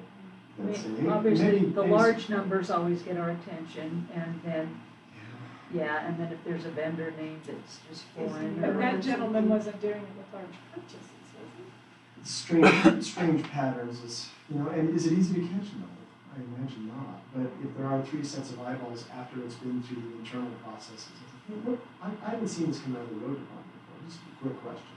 Or, Brandon, what are all these purchases for this strange sounding software? Right? Yeah, I mean, I think that we're good for an an additional set of eyes, but as far as it's holding up your ability to not have late fees and that, I see where you're coming from. And I mean, in this, we don't have to make a decision today. Another question I have is, I thought, I could propose to the auditor, just because they deal with other counties. Yeah. Just trying to find a process that works for everybody. And that is the most efficient. Well, and generally, I think when one of us has missed something, because I missed something once too, the other 2 at least had some their approval. It's most helpful when I'm sitting here with the county Yeah, board this is members. Pete can answer 99% Favorite. of my inquiries. You usually answer the other one. And I try to learn from that. But that's why doing it at home on email, Well, and I get Yeah, it, not quite as good. it's a lot easier to have it in front of you versus scrolling down and looking at vendor names and amounts, so. Well, then I didn't know, so I'm gonna have to come back and do it. Got my question off there. I guess what's the risk if we were to consider going to we do them on county court dates, but that doesn't hold up the paying. If there was an error, if it didn't get caught till it came to our level and a check was cut and mailed, is it hard to stop payment or recoup if something was like fraudulent? I mean, I can't really picture something like that. And that's kind of hard, there's no good answer for that, unfortunately. I mean, we can stop payment, but Depends on the time. Yeah. there's a timing issue with that, but Rick, what's your opinion? Well, I was going to say, I understand my predecessor had considerable amount of trouble with it, about payments and dates and doing stuff. I assume that Pete can, I know it's the first thing that Steve did when I started work was call me in and we went through a financial and when, because my predecessor had not adhered or had not stayed within budgets and, Steve was real clear, you will stay within budget. And you're $50,000 over right now.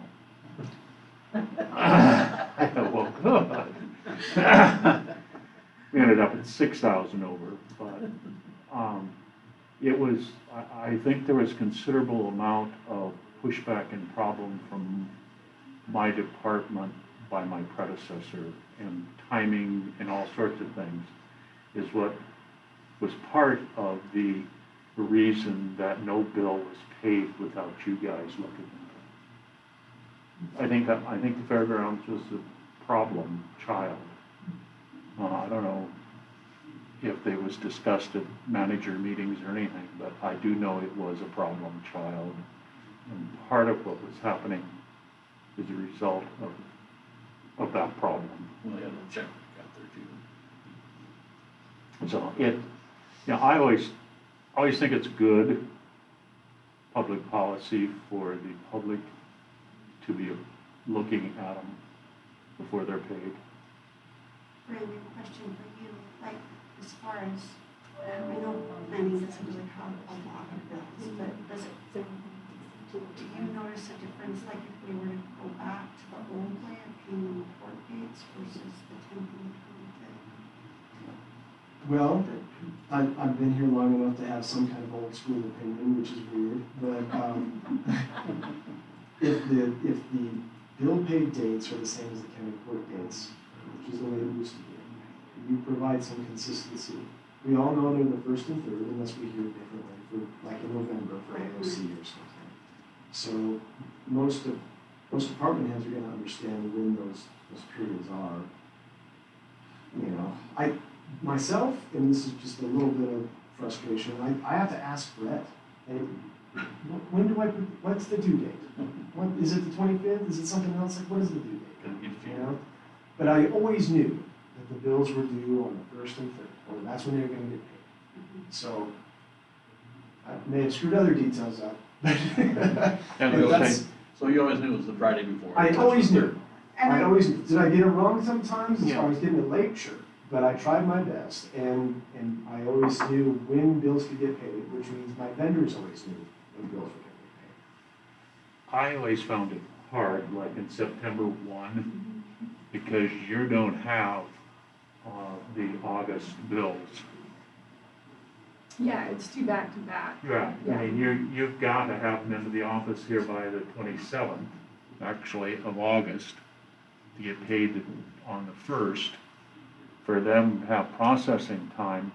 So your September 15th has probably half of your August bills in it. So really months like September and December Yeah. are some of our harder ones, perhaps even the February, March, You know, the June. Only October half the year. 6th is great. So it may be, and this is just me thinking off the cuff, and I don't know what I'm talking about, Joe, but if there were 3 dates, it would provide a lot more flexibility as opposed to, like if it was the first 3 weeks, the first 3 Wednesdays of each month, for instance, maybe, you know, that, let's say the first, second, and third Wednesday of each month would be an opportunity, or just the opposite, second, third, and fourth.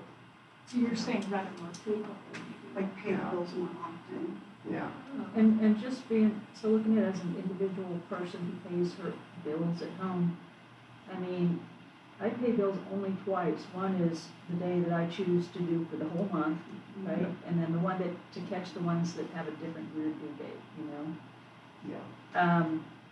Are we having to pay, I mean, Well, so for each of these apartments, the bills come in at all kinds of different times, so that's a yeah. challenge. You know, I mean, the credit card issue being the biggest one. Right. I imagine, is that they come in super late, and you're like, okay, well, hopefully I don't get a late fee, because we won't pay until this particular date, and it's right at the edge. Or- But if there's 3 dates, The credit card bill for me was a pain in the ass because it would come in like on the 10th to be paid on the 12th. right, those I kind mean, of there's no deals. time period. Well, and do we have to pay with check for the credit card, or do we have an automatic way? I mean, because if you have to mail something, obviously. Yeah. you So the mail it, credit you're cards- in trouble.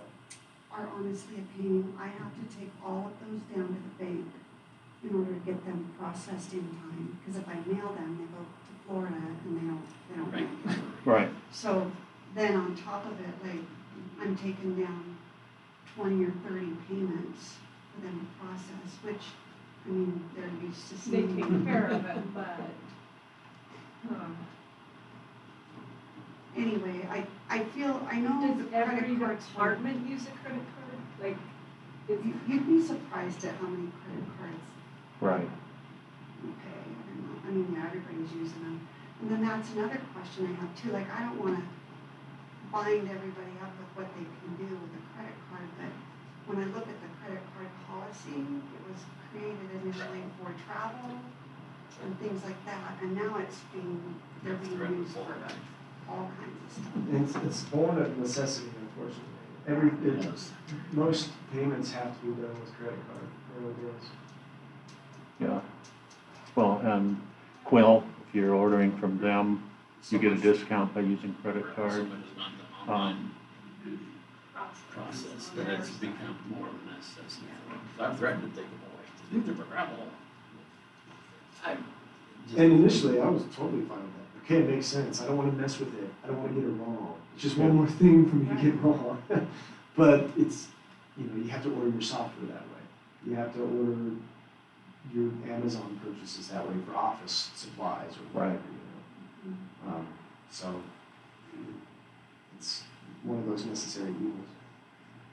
but the billing on them doesn't necessarily mean to being able to set maybe pay more often, because they're always still waiting on the bill, but. I cringe when you say that, I mean, it's doable.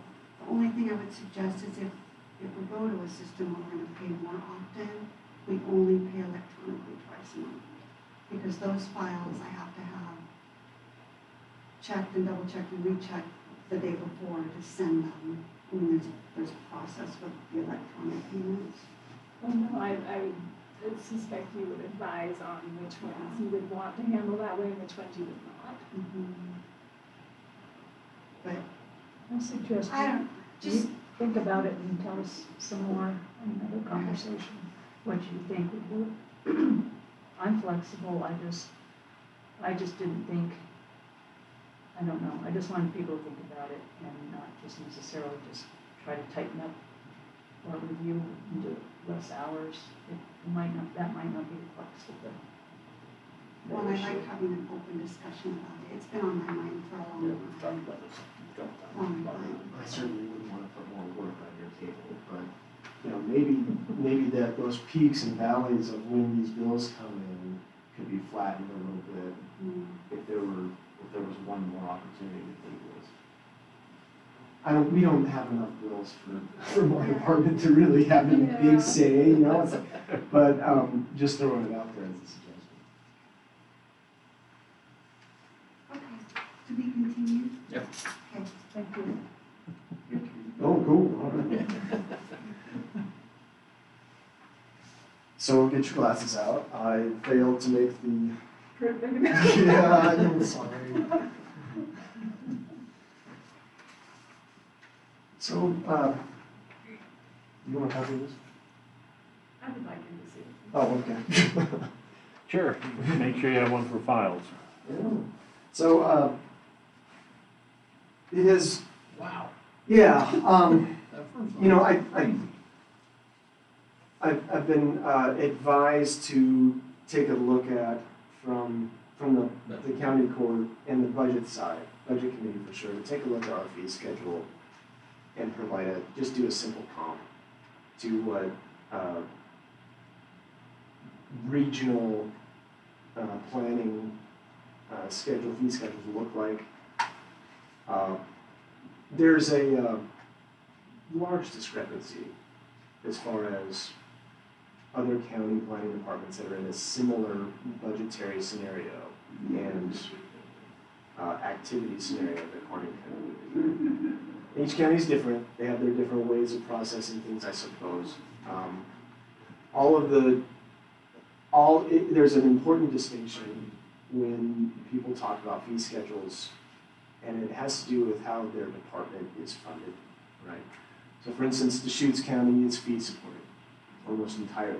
They have the activity, the numbers to do something like that. Most Eastern Oregon County planning departments are not. They are supported by their general fund, partially or completely. The majority of these, I haven't checked with all of them yet, but I know most of them are fully supported by the general fund. I talked to Darwin Lake County, and he's thinking about pushing towards fee supported. I have no idea why he would want to do that. I'm not sure where the incentive is, but I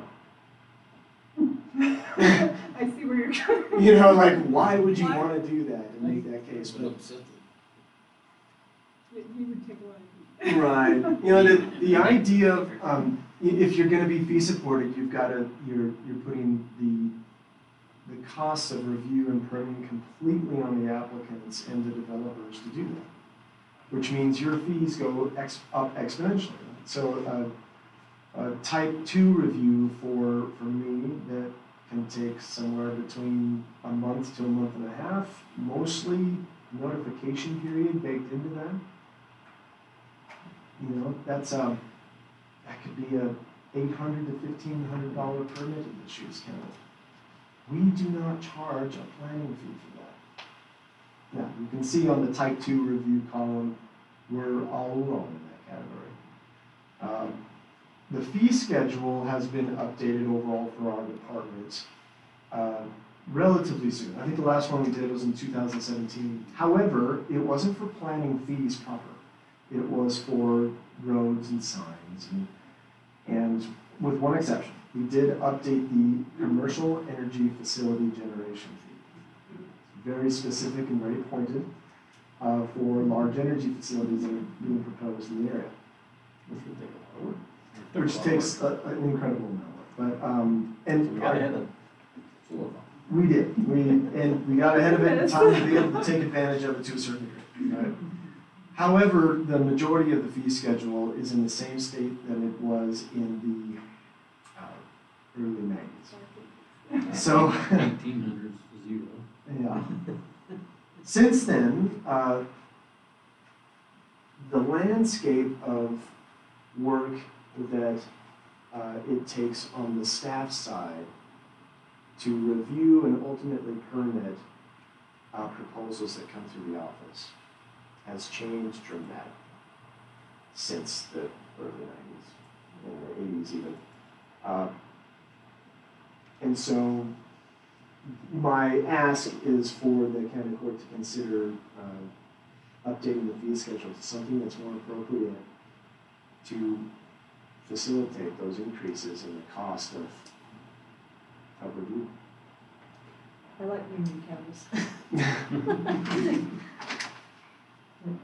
I don't know, I definitely am surprised at some of these amounts as compared to other counties. Yeah, and there's always a caveat here, and that's that each county has their own take on this, of course. If you look at our fee schedule, it is very simple.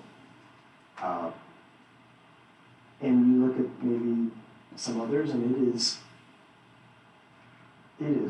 highly detailed. Every single use is listed. It's 5 pages long of what that specific fee is for that particular use. I think that takes a lot more maintenance annually to keep up with that. But I also think we need to consider all the different review types and considerations that go into the changing landscape that we've had over the last 30 plus years. For instance, I'll give you a good example. The replacement of a home on EFU land is a type 1 decision in our zoning ordinance. And it is reflected that way in state statute still. And I don't want to get too far into the weeds, but it's supposed to be considered a non-discretionary type of decision, which means I don't have to use an incredible amount of judgment, I just have to come up with some findings to get this done.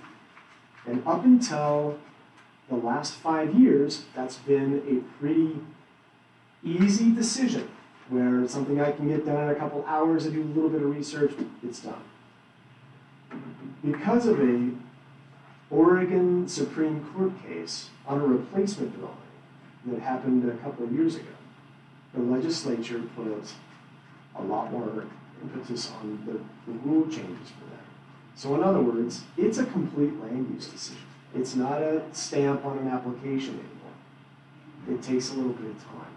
And there, just like any other land use decision, there are potential legal ramifications for getting it wrong.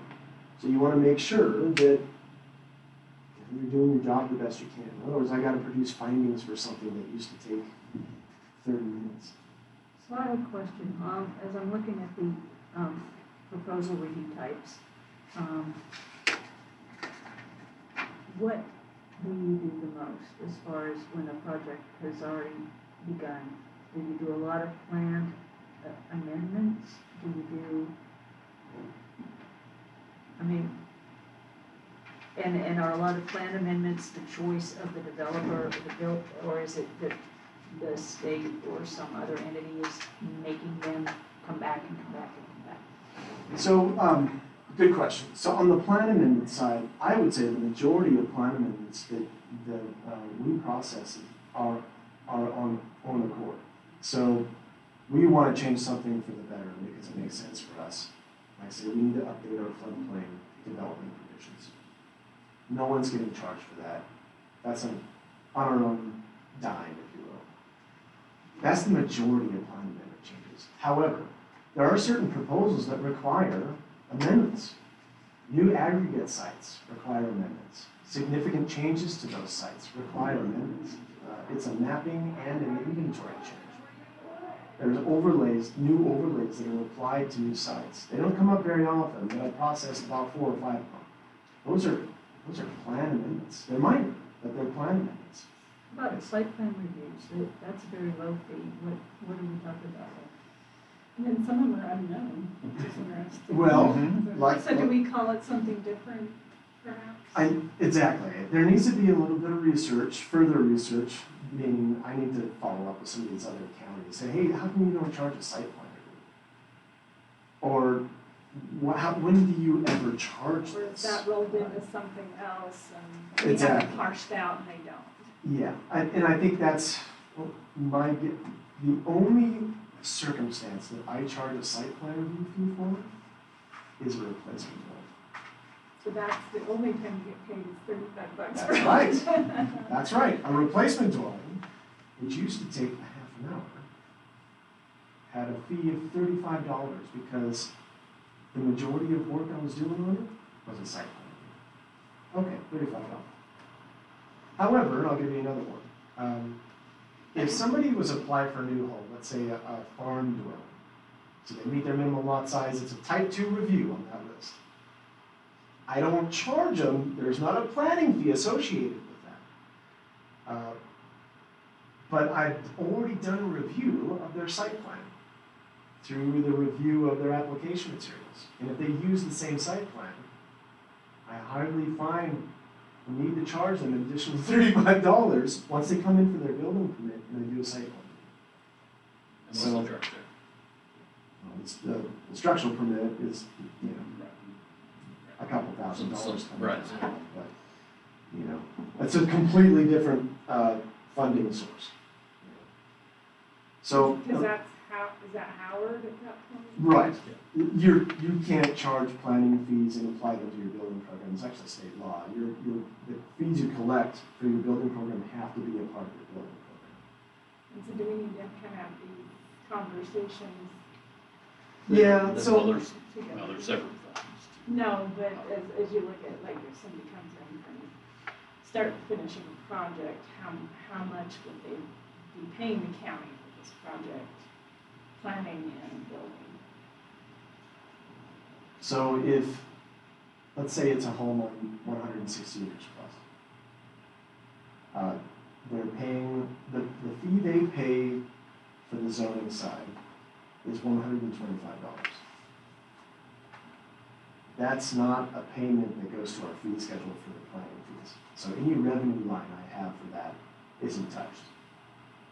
You know, so we're not getting compensated for my review of a farm plan. They're paying for the recording of the decision, and they're paying for the address marker, and they're paying any mapping fees associated with. So if it was a property line adjustment, they'd be paying those mapping fees too. In other words, that's it. That's the only part. So you take 125 plus notification bills that are done later, let's say it's another 150. That's your zoning stuff. Then they move on to their building. That could cost with on-site, you're looking at probably $5,000. The zoning side is a tiny little bit. But they spend the most time waiting and being processed in the zoning side too. So it's an interesting balance. And certainly one that we can have a long conversation on. It has I will tell you this, and I'll touch back on it if we're going to take the next step to review this stuff for sure. But the mindset of, since I've been here, the mindset and the reason there hasn't been a fee update, from the leadership perspective, is that we want to be an easy entry barrier on the zoning side, which means we want to keep our costs down for them as low as possible. We'll recoup that on the taxes. It makes sense at a high level. However, I would say, and this is totally off the cuff, at least a third of these zoning proposals, these zoning approvals for homes, do not come to fruition. Staff is spending time on conditional use permits, which take weeks. And public hearings, and sometimes they just don't happen.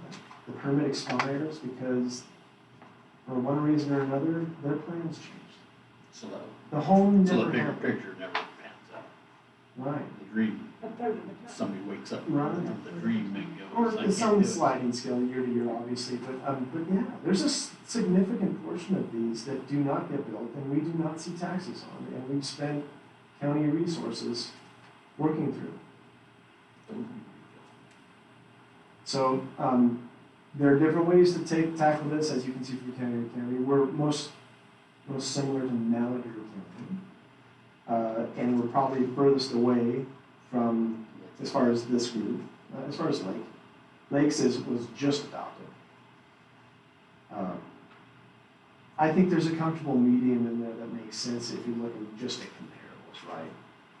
But, I know another mindset in the past has been, we don't have to be like everybody else. Just because they do it doesn't mean we have to do it. I remember hearing that on discussions for other fees, or taxes. well, and my reaction to that, of course, is that that's fine. But the cost of doing business doesn't care about our attitude on it. Right. The cost of doing business goes up every single year. Not only on the private side, but the public side as well. The cost of having to purchase the resources necessary, office supplies, paper, travel time, all that stuff, communication, technology, all of that increases across the board. And now you're looking at your staff time. Right? So, yeah, that is the reason you have to compensate appropriately for your services. Maybe some of them have a range on what plan that ordinance Great question. trigger. So, some county, some fee schedules account for different decision level or different types of review that's considered. So for an aggregate, a new aggregate site, that is considered amongst planners a minor plan amendment. So you're doing you're wrapping together a conditional use permit, and you're changing you're applying a new zoning overlay, and you're changing your inventory. This is a level of review that is prescribed. There's a prescriptive path that does not require a massive significant effort level to lift. It's still a process for sure, but that's going to be on the minor amendment side. If someone were to come in and say, let's say it was the J. Reed edition, right? I want to rezone 120 acres from exclusive farm use to rural residential. That requires a significant amount of research and work, because you have to take what's called a goal exception. So you have to justify, as decision makers, you have to take a lot more discretionary look at the information provided to you in order to make a good, sound decision, right? It's a high level descriptive stuff, but that also requires a lot more time. So that's why you see that sliding scale. Some counties parse out their conditional use permits or their type 3 level reviews. So they'll say, okay, a minor variance, which we don't decipher between a minor and a major, but let's say a minor variance is something that, let's say we're talking about a setback. I send out notification to adjacent landowners, receive no feedback on. It's something that is fairly easy, hopefully, to review and then approve for someone. A variance to a setback, and say they want to go with 10 instead of inside 20. That could be a $200 fee based on whatever your averages are for staff time on something like that. A non-farm dwelling requires a significant amount of resource time. That's going to a land use hearing, there's a lot more steps there. So that could be also addressed to a certain degree. Or accounted for generally. Like, hey, instead of saying we're gonna do non-farm dwellings here, we're gonna do wireless telecommunication facilities here, we're gonna do solar farms here, we're gonna just say, hey, across the board, to account for the total average, we're gonna say conditional use permits, type 3 reviews are now $500, or now $400, whatever makes sense. That will account for that varying degree of review time as well. So how do you want to proceed? Do you want to put numbers to this and bring it back to us? I certainly can. After you maybe check with other counties why they're at, or you want Well, especially with the site plan review, just figure out where they roll that into. Obviously, they don't have a site plan review, it's being accounted for. There'll be complaints if we raise the fees at some point for anyone who does this stuff regularly, but, it's probably time. So, I can build on this is obviously very simple, but I can build on it to, and come with I would like to, because there's more than, this is just a bare bones, here's what we have, here's some like comparables.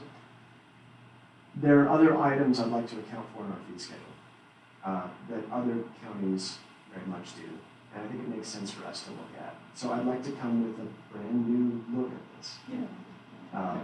A total revamp, honestly. And just work you through why we came to that generally, and then, we can filter out any questions you have and go from there. Do you want a work session as compared to a county court? Whatever works for you. Is that something you want to include your board in that once you get the data, or is that something that just mostly stays at this level? This is at the administrative level. I can certainly talk to the planning commission, but they haven't necessarily concerned themselves. But they don't deal with the They're all fees gonna on your say, side anyway. they're gonna complain, so. Yeah, they, quite frankly, it never comes up. So when we did the Well, they don't fee deal for with the energy facility, they ain't looking up. I suppose if they were to receive some complaints, we would have You heard may- about them. You may want to just at least inform them and hear any thoughts they have before you work with them. Our fee schedule's thankfully controlled by resolution, so we don't have to go through an ordinance anymore to change it, it used to be a part of our comprehensive. That's what we'll call it. So it took an army to get it done, but, so through a resolution process, we can get it done. What I'd like to do is I can go back, I can produce a draft and send it out to you, and then maybe suggest a county court date that we can get together through a work session and maybe work through getting this thing pushed across the finish line. Brendan, as a budget committee member, are you looking at your fees supporting your department by 5%, 10%? I don't have that 15%? detail. I can obviously create what we do right now, and give you that percentage, but I don't have a goal in mind, necessarily right now. I don't have a hard number for you. Okay, because I'm, the discussion I'm hearing of increasing your revenue, which I love, also the increase, and says that the county shouldn't have to contribute as much to your budget. Right. So well, I'm speaking at a high level here, but the idea here is that you want your, from my perspective, I think we need our fee schedule to be in a place where taxpayers aren't subsidizing private investments to the point where basically you get a free zoning review. No, Right? that's kind of my goal. So, cumulatively, if we can get to a place where I can provide that percentage and say, hey, this is where we are, and if we can get to, Yeah, you might say, currently my fee schedule brings in 10% of my budget. With this, it could be. if even that, If this, it brings up closer to 25%. right, Something like that. 25 would be a significant increase. Yeah. But I think that's what Rick's asking. Yeah, But I that's a just- great point. Yeah. Yeah, Well, and even with other counties, that could be something to see if they've ever parsed out how much of their fee schedule contributes to that. And I'm sure every county is a little different when it comes to that, but yeah. No, that's a good point. See, I'm not uncomfortable with us providing an incentive for people to come here and to build, to locate, to be agricultural, to be whatever. That's not a problem for me as somebody looking at what we're paying you to do. I'm not sure that we want to be Deschutes County, where I'm assuming by their fees that they are fee supported. They are. yeah, that's why he didn't look at one that was wiped You out. take Yeah. you take those scenarios out of the equation because But- fees are completely built differently. But yet, if you the economic information I had last week shows that Deschutes County is one of the fastest growing counties, is the fastest growing county in the state of Oregon. Crook, around them are second and third. So their fees are obviously not a negative factor. Right, no, for sure. And they're substantial. I mean, like the fee I paid for 16 to be remodeled here was about less than $1,000. It would have been 16,000 there. Yeah, totally agree. Yeah. And so that mindset, that perspective, may be a challenge as we look at this, but appropriate. The times change, and we need to account for that. Cool, I'll get you more stuff, yeah. Yeah. I'm also hoping, while you're all here, then I'll sit down here. I have 3 letters of interest for planning commission positions. So we have 2 up for reappointment and 2 that will be vacant by the end of this month. The two out of the 3 letters are from those that, well, I haven't got Merle's yet, but he's telling me he's going to get them. Are from Vern and Merle. Their positions are up for reappointment. So, but they have interest in continuing. And then I have 1 letter from an individual who is interested in it. So, how would you like to proceed? South End? No. Did he say no? Oh, no, I haven't followed up on that one. Oh, okay. But the person who has submitted a letter is not from the South. So, but Well, I have we a need to point him, keep on pointing as fast as we can so you have a quorum and you can operate. that would be my suggestion as well. I'd like to get you those letters from the existing, for the ones that are up for reappointment, unless you have a reservation towards maybe prolonging that. I think it's important that you've got an incredible amount of experience from those returners, and they do an amazing job. Is the September 1st meeting soon for those appointments?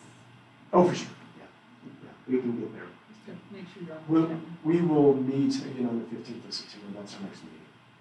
So we are pretty on track. We don't have a meeting this month, so today would have been the meeting. Yeah. Which doesn't hurt. So we have, one of them's on fighting fire. The other folks are trying to wrap up their business side of things. So it's their busy season too. Okay. So I'll bring them to you and we'll go from there. Thank you. Okay. Water use requests. Fair board broadband upgrade. Oh, yes. I didn't write that down.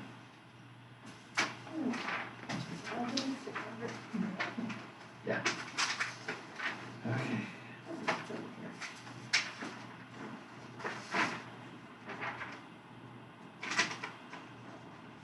Okay, so what I've shared with you are both the proposals that we received. The Oregon Data Systems is all-inclusive.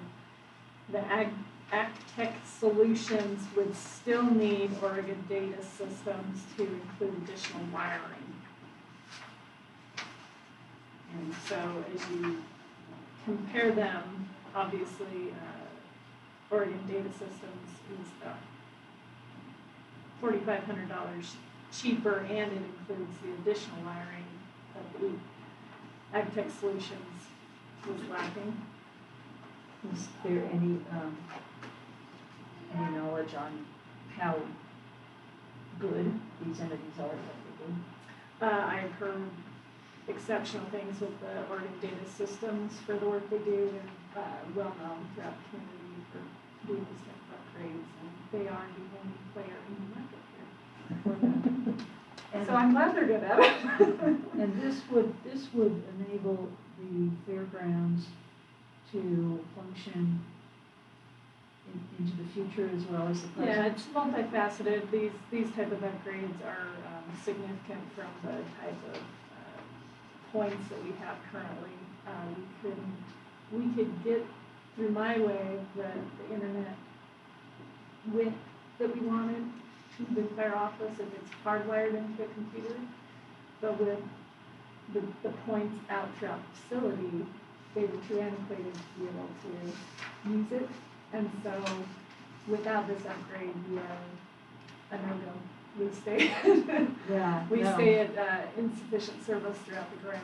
And That so- is such an important, place for all kinds of things, including emergencies and fire staging. Well, and we look at the economic vaccine development clinics that took and place out events. there that couldn't use the Wi-Fi, where now if they have an event out there, they don't have to go back to the office and data entry it all, they can do it on site. That would have saved those guys a ton of hours.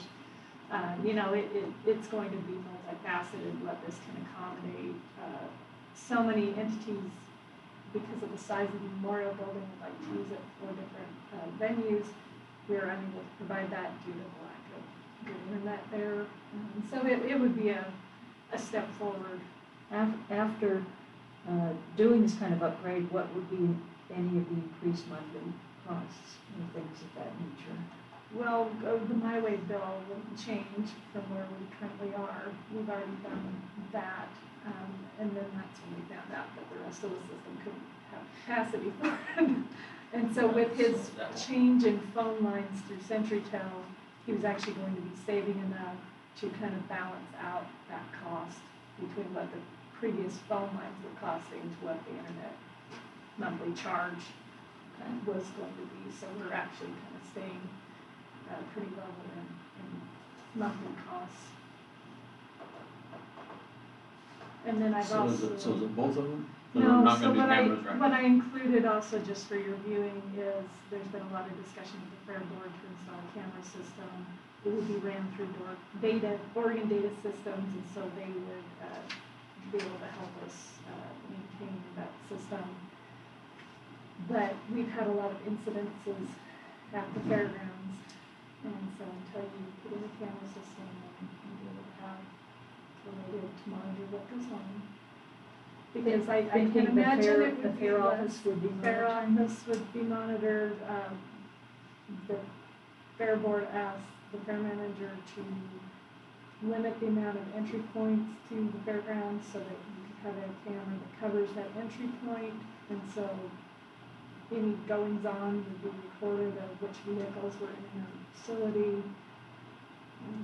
You know, there's just things that we've got to address in the future because things have happened that shouldn't have. No, I agree. And so they're willing to try to come up with this unless we're willing to help them in some way out of their budget because they feel it is so necessary for them to have a camera system at the grounds.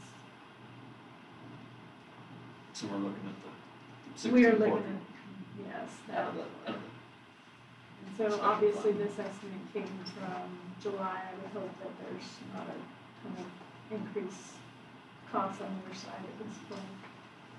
We get Are that. you gonna try to do appropriate? I would love for that to happen, but that's why we needed to get this approved so that we can contact them and move forward and see what their timeline will be for installation.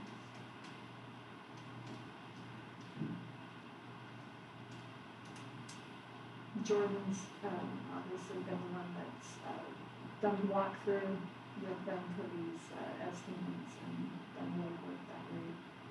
And then he shared these with me.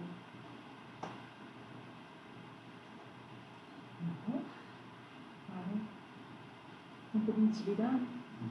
Appreciate the work that went into getting, moving towards some bids and concepts. Some budget person, we're looking at this out of that new fund with Do that again. so we're looking at paying for this out of the CARE, not The CARES. ARP funds. The ARP funds, that new fund we set up. It includes broadband upgrades. That's so definitely needed, but also a communication system is needed. We could not evacuate that place No, within the 2 fair hours. board would like to make a proposal for getting help with that too. We've had discussion this morning. There's a speaker on the back of the exhibit building. This Some is kind of way to talk to it would work a lot for out there when all the You're kids are. talking like radio communications or I PA just think system. a PA throughout this whole deal, because our currently when you have events, our sound system is so poor there that the whole grandstand cannot hear it. When we have events, we pay for somebody to bring an additional system in every time, and so it's actually, over time, we could have paid for a system, I don't know how many times over. But we have never stepped up and made that investment, so annually out of the rodeo budget, you are paying for somebody to come in for several $1,000s, over $1,000 a day, to bring in their equipment so that people can actually hear the grandstand. So Carrie. And I love it because I hear it up at my house. Yeah, I mean, and it's not that, Yeah, you know, like, it's not that much more than what we have, but it works. yeah. Carrie was saying this morning, she was watching, I'm not sure which, Cowboy Channel, Probably everything. and there was a grant available, they were talking about through T-Mobile for fairgrounds sound systems. So Suzanne was going downstairs to look for Yeah, it and get applying for it jump on that. today, this morning, so. Awesome. It does happen to be discussion this morning when we first came in, so. Okay. Because that's kind of the next thing is, you know, we need to get Wi-Fi in place, which this Wi-Fi could also enable the youth auction to be able to utilize online bids as well for their, you know, which just, you know, allows for more people to participate in the auction for youth.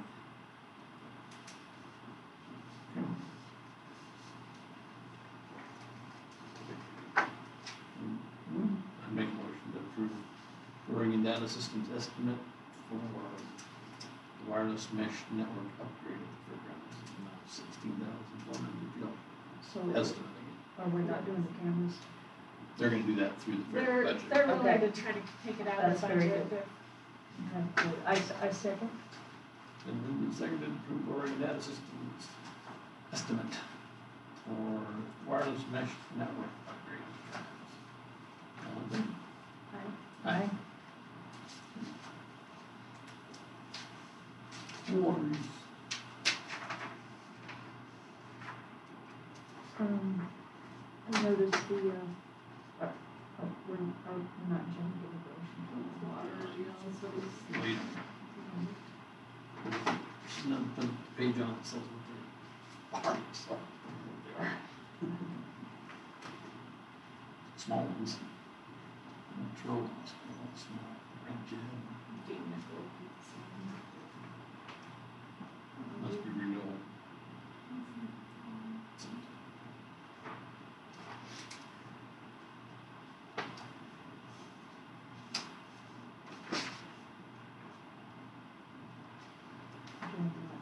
I usually rely on the heading that Yeah. I'm looking at. Well, they have a cert number, so that means that they've actually finished the certification process.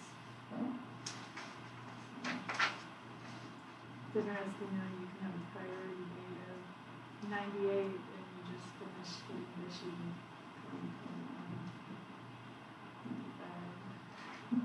That to me is an irony. That process.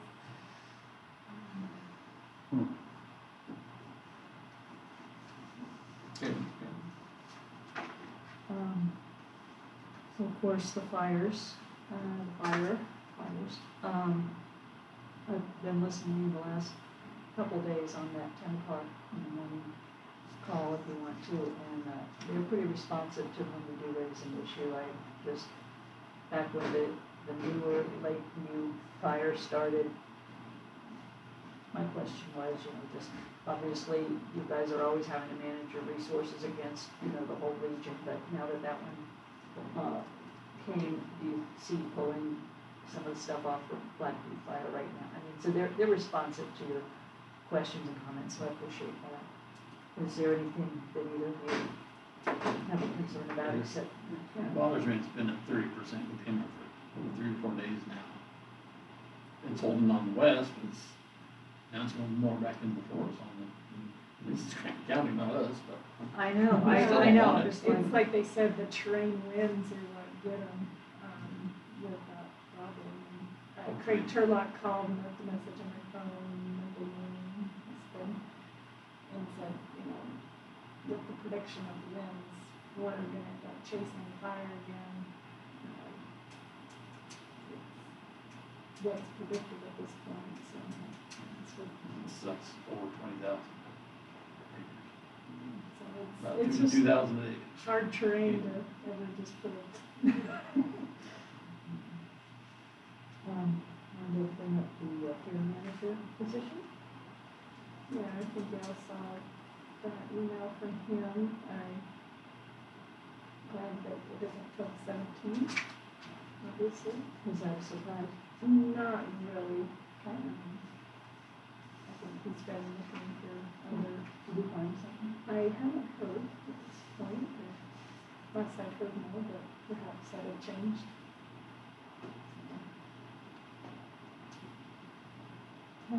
Just have that basic knowledge. I think this is just on the topic of how we have our agenda. Do you think instead of just going right into the meeting, there could be approval of agenda and any changes or something? Because there do seem to be, I do Lay do that, down. like when my school board runs above approval of minutes, we have a approval of agenda, which does allow you for an official. We can do that when we go to consent agenda, which will include your minutes, since we're the only we ever have. Yeah, which you can approve a consent agenda too at the same time, which. I'm not as familiar with that. My board's not does that. Do you like that? So like AOC committees, they have prayer minutes, they have, sometimes they have. You can ask something to be pulled out of the consent Right, agenda, so I've you heard don't that happen. have to, but you Okay. can ask something to be separated. What do you guys want, just so a person can pull something out if they need to, I guess, but I don't mind it being the way it is either, I just thought if we just make that a normal, first thing is to approve the agenda, then we can right up front know any late items or anything Right. that's gonna be delayed since we published it. I know you're on top of this, Judge, but, I had written it down somewhere, since I'm gonna throw that scrap of paper away soon. The first ARP reporting of any type is the end of this month, and it's my, the perfunctory one, and then there's one due October 31st, so. Are they pretty easy reports so far? They're online. So, we've gone through one, which is nothing, because we have spent nothing. So So we'll be right now. will this Well, be it's been, the first expenditure out of the ARP with the fairgrounds potentially? Yeah, actually, something about the bill for the study of the jail. You haven't. So, yeah, we have to, this could be. I wanted to hear more on how the waste station is going and how that fits into the jail manual and all that stuff. So they're using one of the jailers who is doing part-time, so 3 days a week, is all they're scheduled out there. They'll float around. The 3 days that they were here to train him for, he has to have 32 inspections under his belt before he's on his own. They thought it would take till the end of September to get 32 inspections. They had 10 the first day. They had 12 the second day. And he got them in those first 4 days, so he's got that. They put several trucks out of service. Some they made them turn around, go back, and the trucks off. And mostly it was, he said mostly it was log book violations. So is what? Log book violations. There were a couple with equipment violations.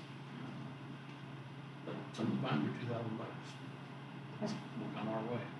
And does that get processed through justice court? So we're right into the zone.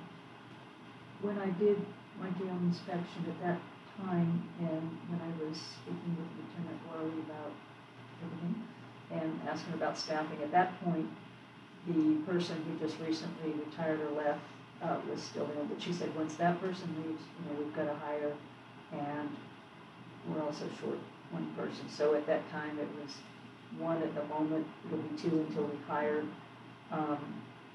By using someone at the weigh station 3 days a week, is that going to affect our certification and coming into compliance on our staffing? Because No, the way station's still, it's not mandatory route, so we can work in our schedule how we have bodies available. So, state, we need that one. So they're Certified. working on the schedule for that, is they ran through the sheriff's office. Yeah, well, sheriff, yeah, he's, the guy that's doing it is a jail, he's not deputy. To me, they're, well, but I just- they obviously. He's in the jail. He's on the budget. jail. It just sounded like, Like we're pulling one staff away potentially when we're already short. yeah, I just wondered because I know that we're getting close to being in compliance and it's hard. But if you have, during the day, if you have 2 jailers on and you have Roxanne, you've got 3, so we can pull him away during the day. She's still there, we still have our 2 people, Okay, so we can make it. okay. Has she been gone? She's been sick. Okay. They got a big, 'Cause I'm bunch of crap going still through over there. supposed to, go do my inspection, Yeah, she's me never got with me. she's been out all last week, she's out this week. Is there We've got somebody 2 else that others, can we've do got it 2, with we've me? got 2 deputies with COVID, and one with chemistry. Right. I haven't done, almost the I haven't 20. done mine either, so.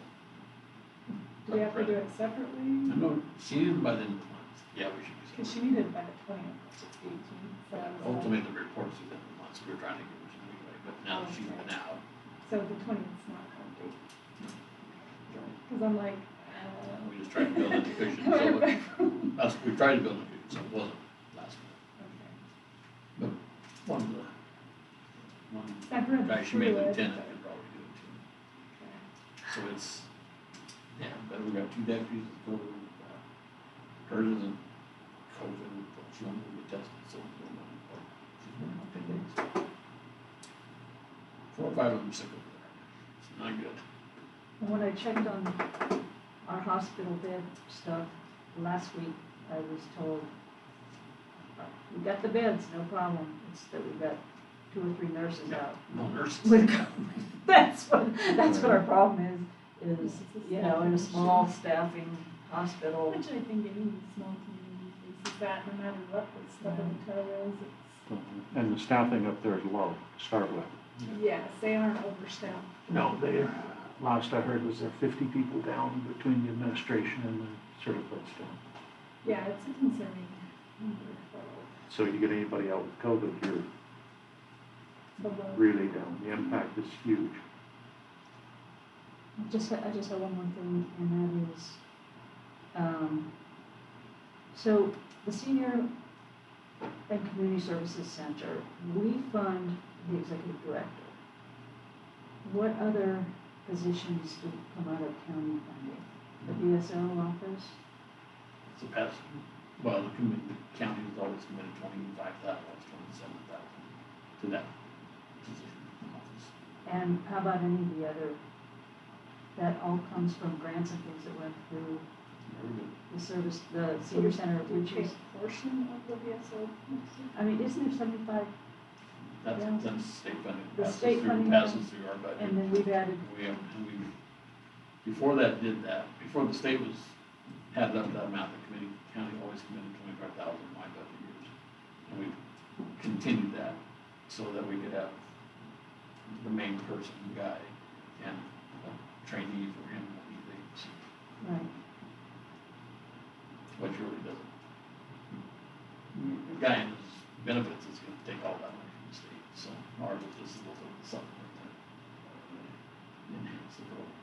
well, I've always felt like we sort of shortchanged that office and just kept doing it because, you know, we could do it and we don't like to add employees, we don't like to, you know, add the cost, but, then I'm under the impression that the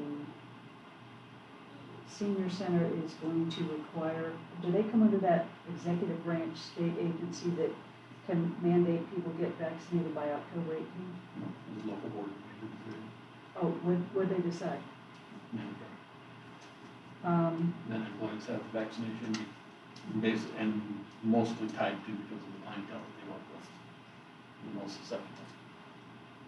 Well, you know, we did a resolution saying Harney County does not support, endorse, or enforce mandatory vaccines or vaccine passports in government buildings, public spaces, businesses, or places of employment. And, They're not part of the county. pardon? The senior center is not part of the county. Well, I'm concerned about Contributing Veteran to Service the- Office because that's a very important function that has partial county responsibility. And while it's been fine to be over there and they have great working space and relationships, that's a mandate, a board mandate that is against our resolution. So I just want to know who's employed under what auspices of an employee are they? We pay no money, we contribute 27,000 to the VSO program. The rest comes through the state, passes through us to them. Because We do. we've chosen to put it over there, put the VSO officer under senior center community services, right? That's just where it's always been. I don't know why it's there specifically. It's been there as long as I've been here. So, but he's not a county employee, But he's and he's a county employee, but yeah, he's not. giving county funds for that office. We payments towards that office, not necessarily to his position or, it's how they want to use it. Who decides on the senior center board? I mean, is that something court appoints? Is that something, how is that? They're on board. Who's on that board? I'm on there. Jim Campbell, not our Jim Campbell. Really? Campbell's out. Bobby Joe. Sherry Moody from Macon, Oregon.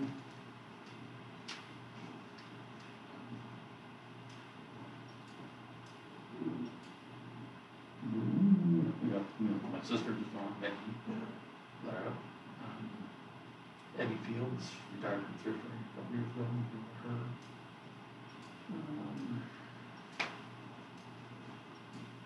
Yeah, she's retired, well, she's retired from Eggs.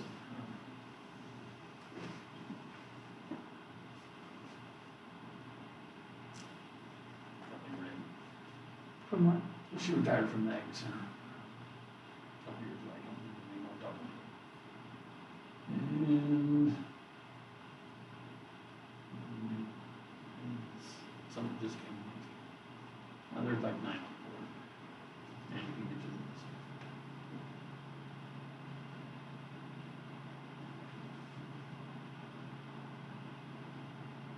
Well, I might have some questions for you. Yeah, I'm very concerned that they're mandating. I mean, that- Vaccine for employment. I mean, yeah, I have not heard that. I heard it as a rumor, so I wanted to ask since I thought you would. And they considered it last fall and didn't do it. They've had people come to work that are sick, that they've wiped out, they started up their meal program. Some kid who got it came to work sick, spread it to his kids, and they had to shut the meal program down. They shut down there. But the vaccines won't not make that happen, unfortunately. Well, you could say that, I- you can also say that everybody that's going into the hospital, or all those that are taking up the beds are non-vaccinated people too, because if you're vaccinated, it doesn't. So our new deputy DA rode along with one of the deputies that has now come down with COVID. He just doesn't have to quarantine, he can work, he has to wear a mask, because he's vaccinated. So there's a difference. And the risk down there is who you deal with. You're dealing with the elderly population, the most susceptible population. I'll tell you, that's where the decision came from, for the most part.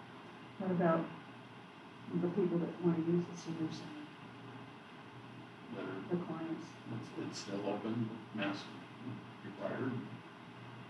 There's no meals on, other than out the back door, out, meals on. Grab is what Grab and they've goes. stated at the moment. That's what I Grab and saw on goes and Facebook. meals on.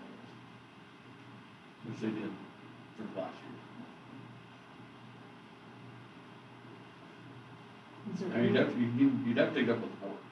Yeah, no, is there anywhere else in the county, of the county entities that are county or quasi-county where you've heard of other decision, a decision like that being made elsewhere?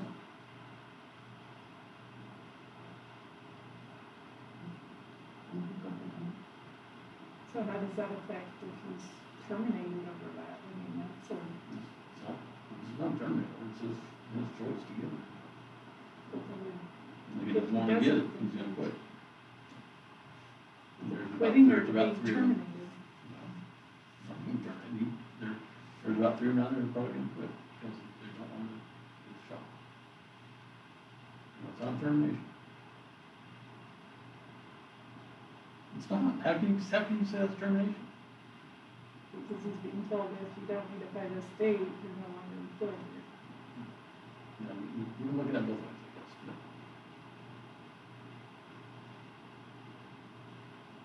You know, BLM's right. They are, but whether they should be making people's personal health choices for them or not is a whole other issue. It's true. I mean, I think government and entities have stepped into people's personal health choices in a way that is unprecedented and unwarranted. Because there's not a one-size-fits-all for this. I mean, I know that out to the Ag Center, you have a secretary out there that cannot be vaccinated because of her health issues that she has personally. And doesn't that qualify as an exemption from a doctor? It does, and so unless you're that oddity that has this weird health condition, then she has a personal health choice, but other people do not. And so My son works out there, he's the one that's been elected to get it too. I think that that's between that and the religious exemption, you know, is that something that the senior center is considering, any exemptions to it, just like the federal side? So is that those employees that have not been vaccinated notified of what the exemptions are? And he's doing it, I can't tell you exactly what that means.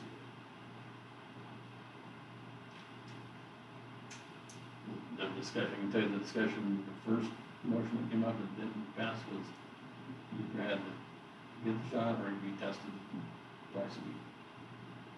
And that one did not pass because they didn't think it was any different than if somebody came in the kitchen working, they wouldn't stop the outbreak, they shut the kitchen down. So with the kitchen shut down so much, what do those employees do? They don't. Well, they're still there preparing those, I would say, they're still there preparing those meals. They're just there out for short. Come in and get it done, go on. There's one driver every week that's sitting.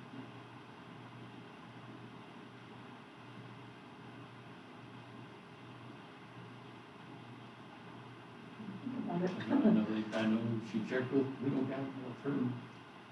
counsel from the center. We have that right. If you do. And that might be wrong too.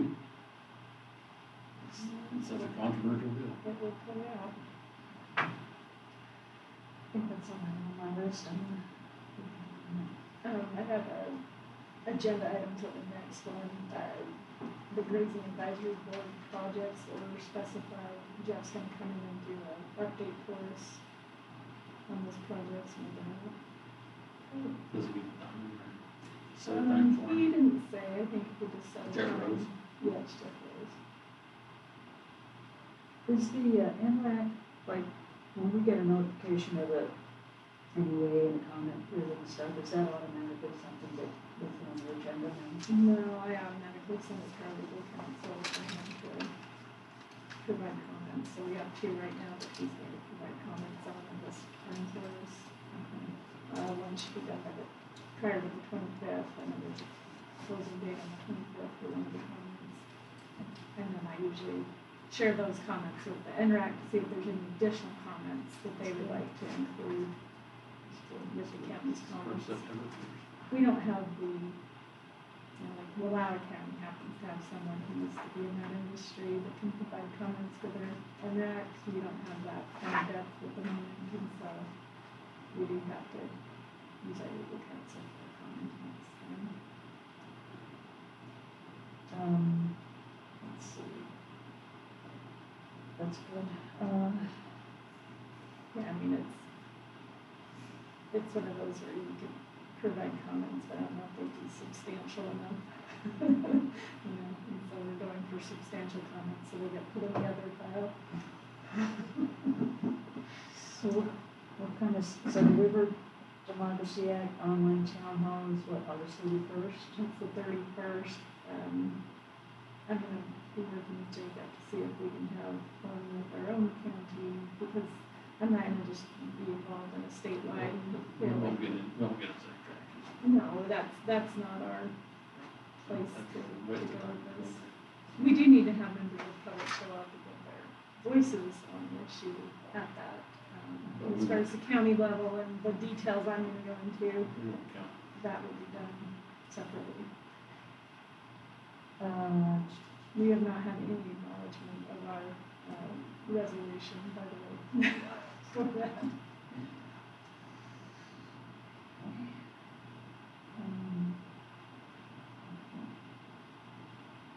You know, the 26th is the space-based water planning. It's the next meeting.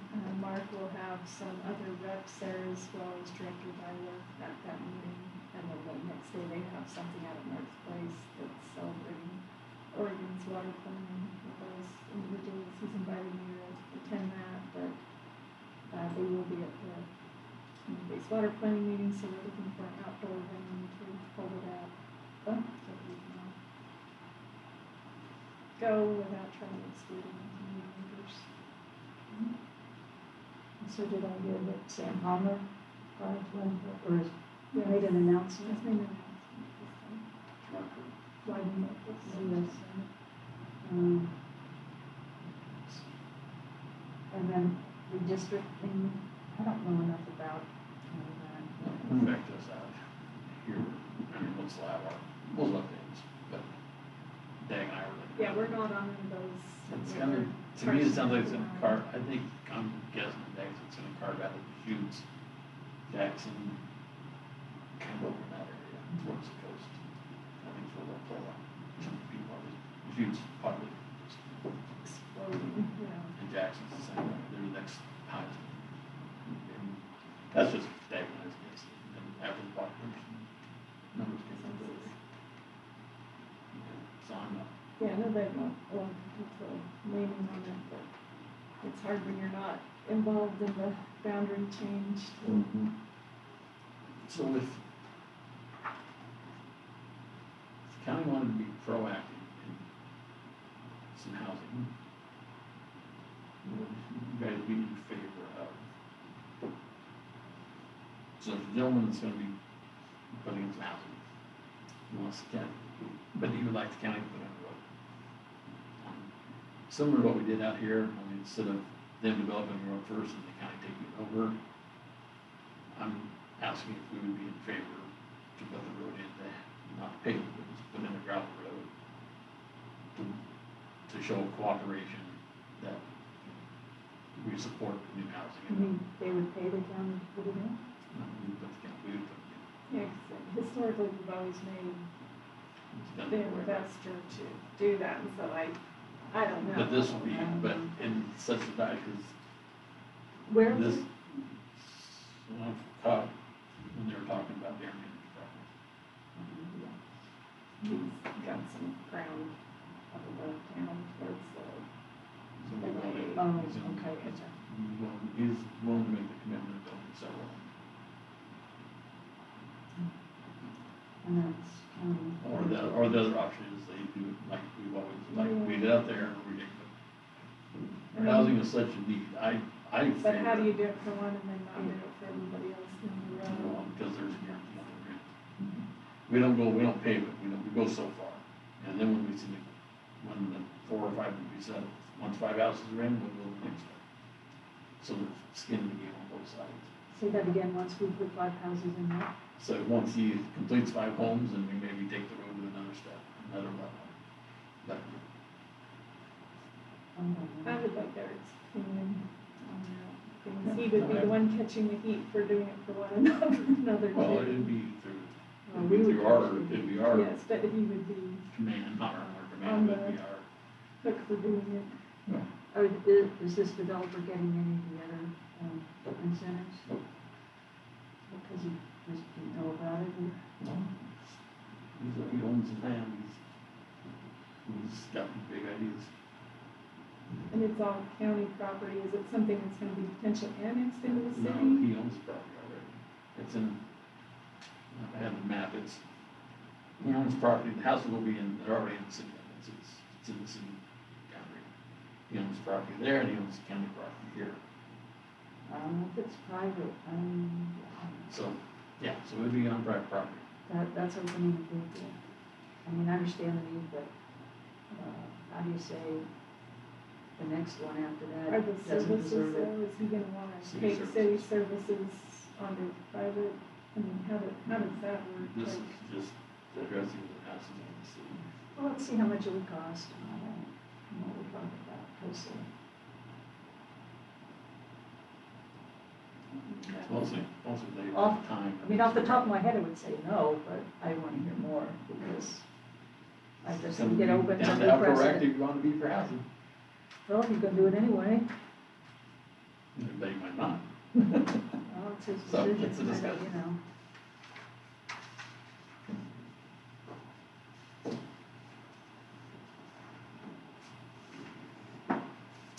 Is there a timeline on that? He wants to be aggressive and move forward. I can talk there.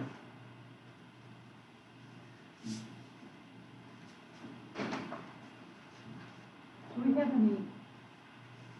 anything in writing as far as county approach to our road fund and what we fund and what we don't? Do we have any policies about what we fund with our road funds for the county, you know, include what roads, where does it intersect with, planning and other things? Check out here. I'm not worried. Okay.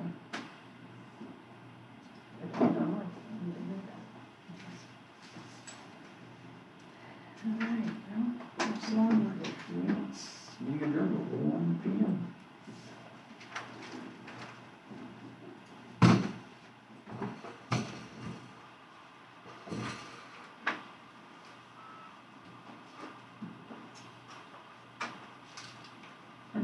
Oh, there you be.